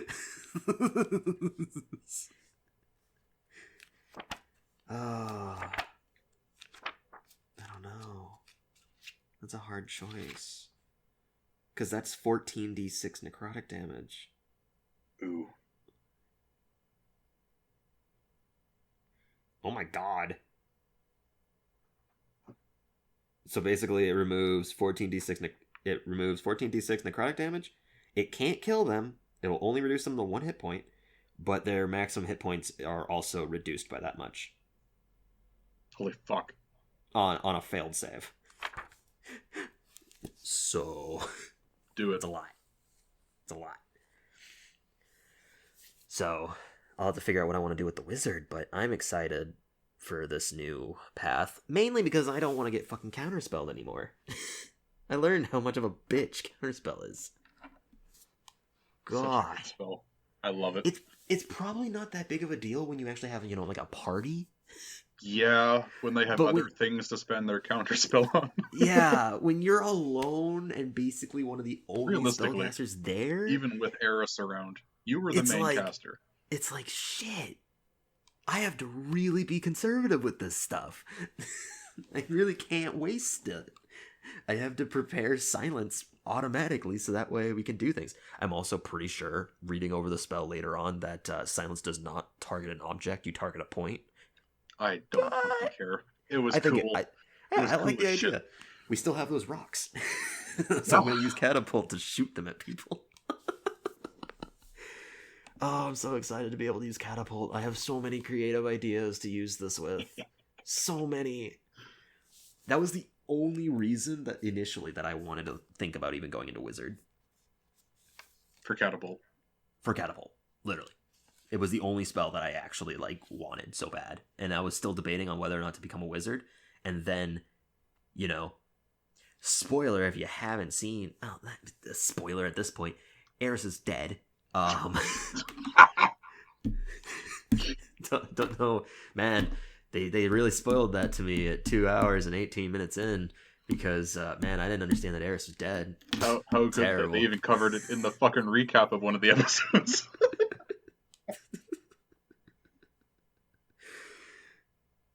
But when Eris died, that was the ultimate factor of I'm just gonna put a level into Wizard because my other plan was to just talk to you about making an item to possibly cast Catapult through, but we could have just turned Eris's spell tome into a magic item. Yeah, but Eris didn't have Catapult in there. Well, I have all the spells that she had in there. Fine. Theoretically, she should have had more, but I only went with the ones that she had prepared because otherwise we would have a spell book with 35 spells in it. Yeah. We would have had a lot of spells. It's I think she gets 2 for every level of Wizard. What have I done? I've unleashed a monster. You got so many fucking spells now. In the spell book, sure, but I in total for ritual spells, by the way, I have 6. It's a fair amount, I guess. I have identified. No. I have Identify, Illusory Script, Unseen Servant, Comprehend Languages, Augury, and Silence. I forgot that Augury was actually a ritual spell. And Silence! Silence is a ritual spell. Did you know that? Who the fuck's gonna sit there in combat ritual casting Silence? Nobody. But you know how useful that would have been for me to know while we were up there? I would have been casting ritual Silence the entire time. All the time. Damn it.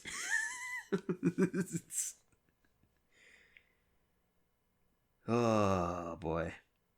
But no, I'm excited to see where this goes, as the new arc is called The Descent, right? Is that official now? I'm thinking so. I mean, I don't know. I guess we'll figure out when we record it where it goes.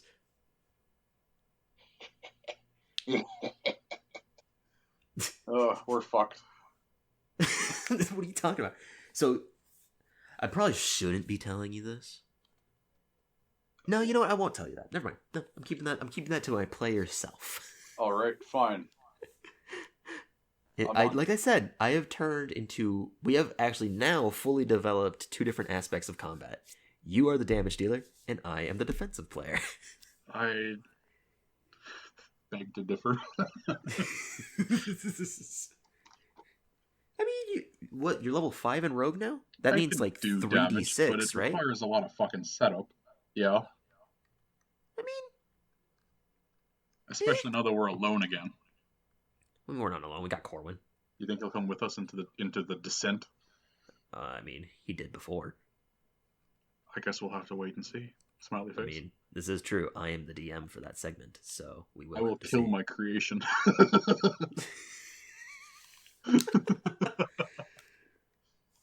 All right. Well, before we go off rambling again, thank you everyone for listening. This has been the second arc of DoubleTime. Dangerous and Unfamiliar Faces. A lot really went down in these 13 episodes. Feels like a lifetime ago. I feel so old. It really does. I mean, it's all in all been 4 months. Because I mean, there's been some weeks where we've missed an episode. Yeah. So we started end of November. I think so. Yeah. So about 4 months. Not bad. Wow.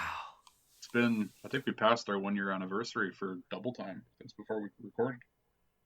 Oh no, not even close. Have we not? No. Are you sure? I'm like, I want to say like 100% sure, because we started playing it before we after we started recording The Great Gods War. And we started recording, I think we started at least another like month, I think April, because we started the first recording of The Great Gods War in May. It's been a long fucking year. I thought it was way earlier that we started. No, I mean, that was when the first episode was uploaded, so I want to say like the start of May, probably the end of April. I see. But yeah, it's been a long time. Yeah. But it hasn't been a year yet. I'm excited. Oh yes. All Big right. reveal. Eris was Strahd all along. I mean, she kind of was early before we started recording. Before we started recording, Strahd spoke through her. What do you mean spoiler? We already said this. It's a spoiler. Again, thank you everyone for being here with us on this experience. It has been tons of fun. All right, sorry for the blip there. We went off on another huge tangent once again. Both of us. Okay, I did because I'm a very vocal person. I like to talk. It's something I enjoy to do. But thank you everyone so much for listening, and we will see you again on another Double Time. Goodbye.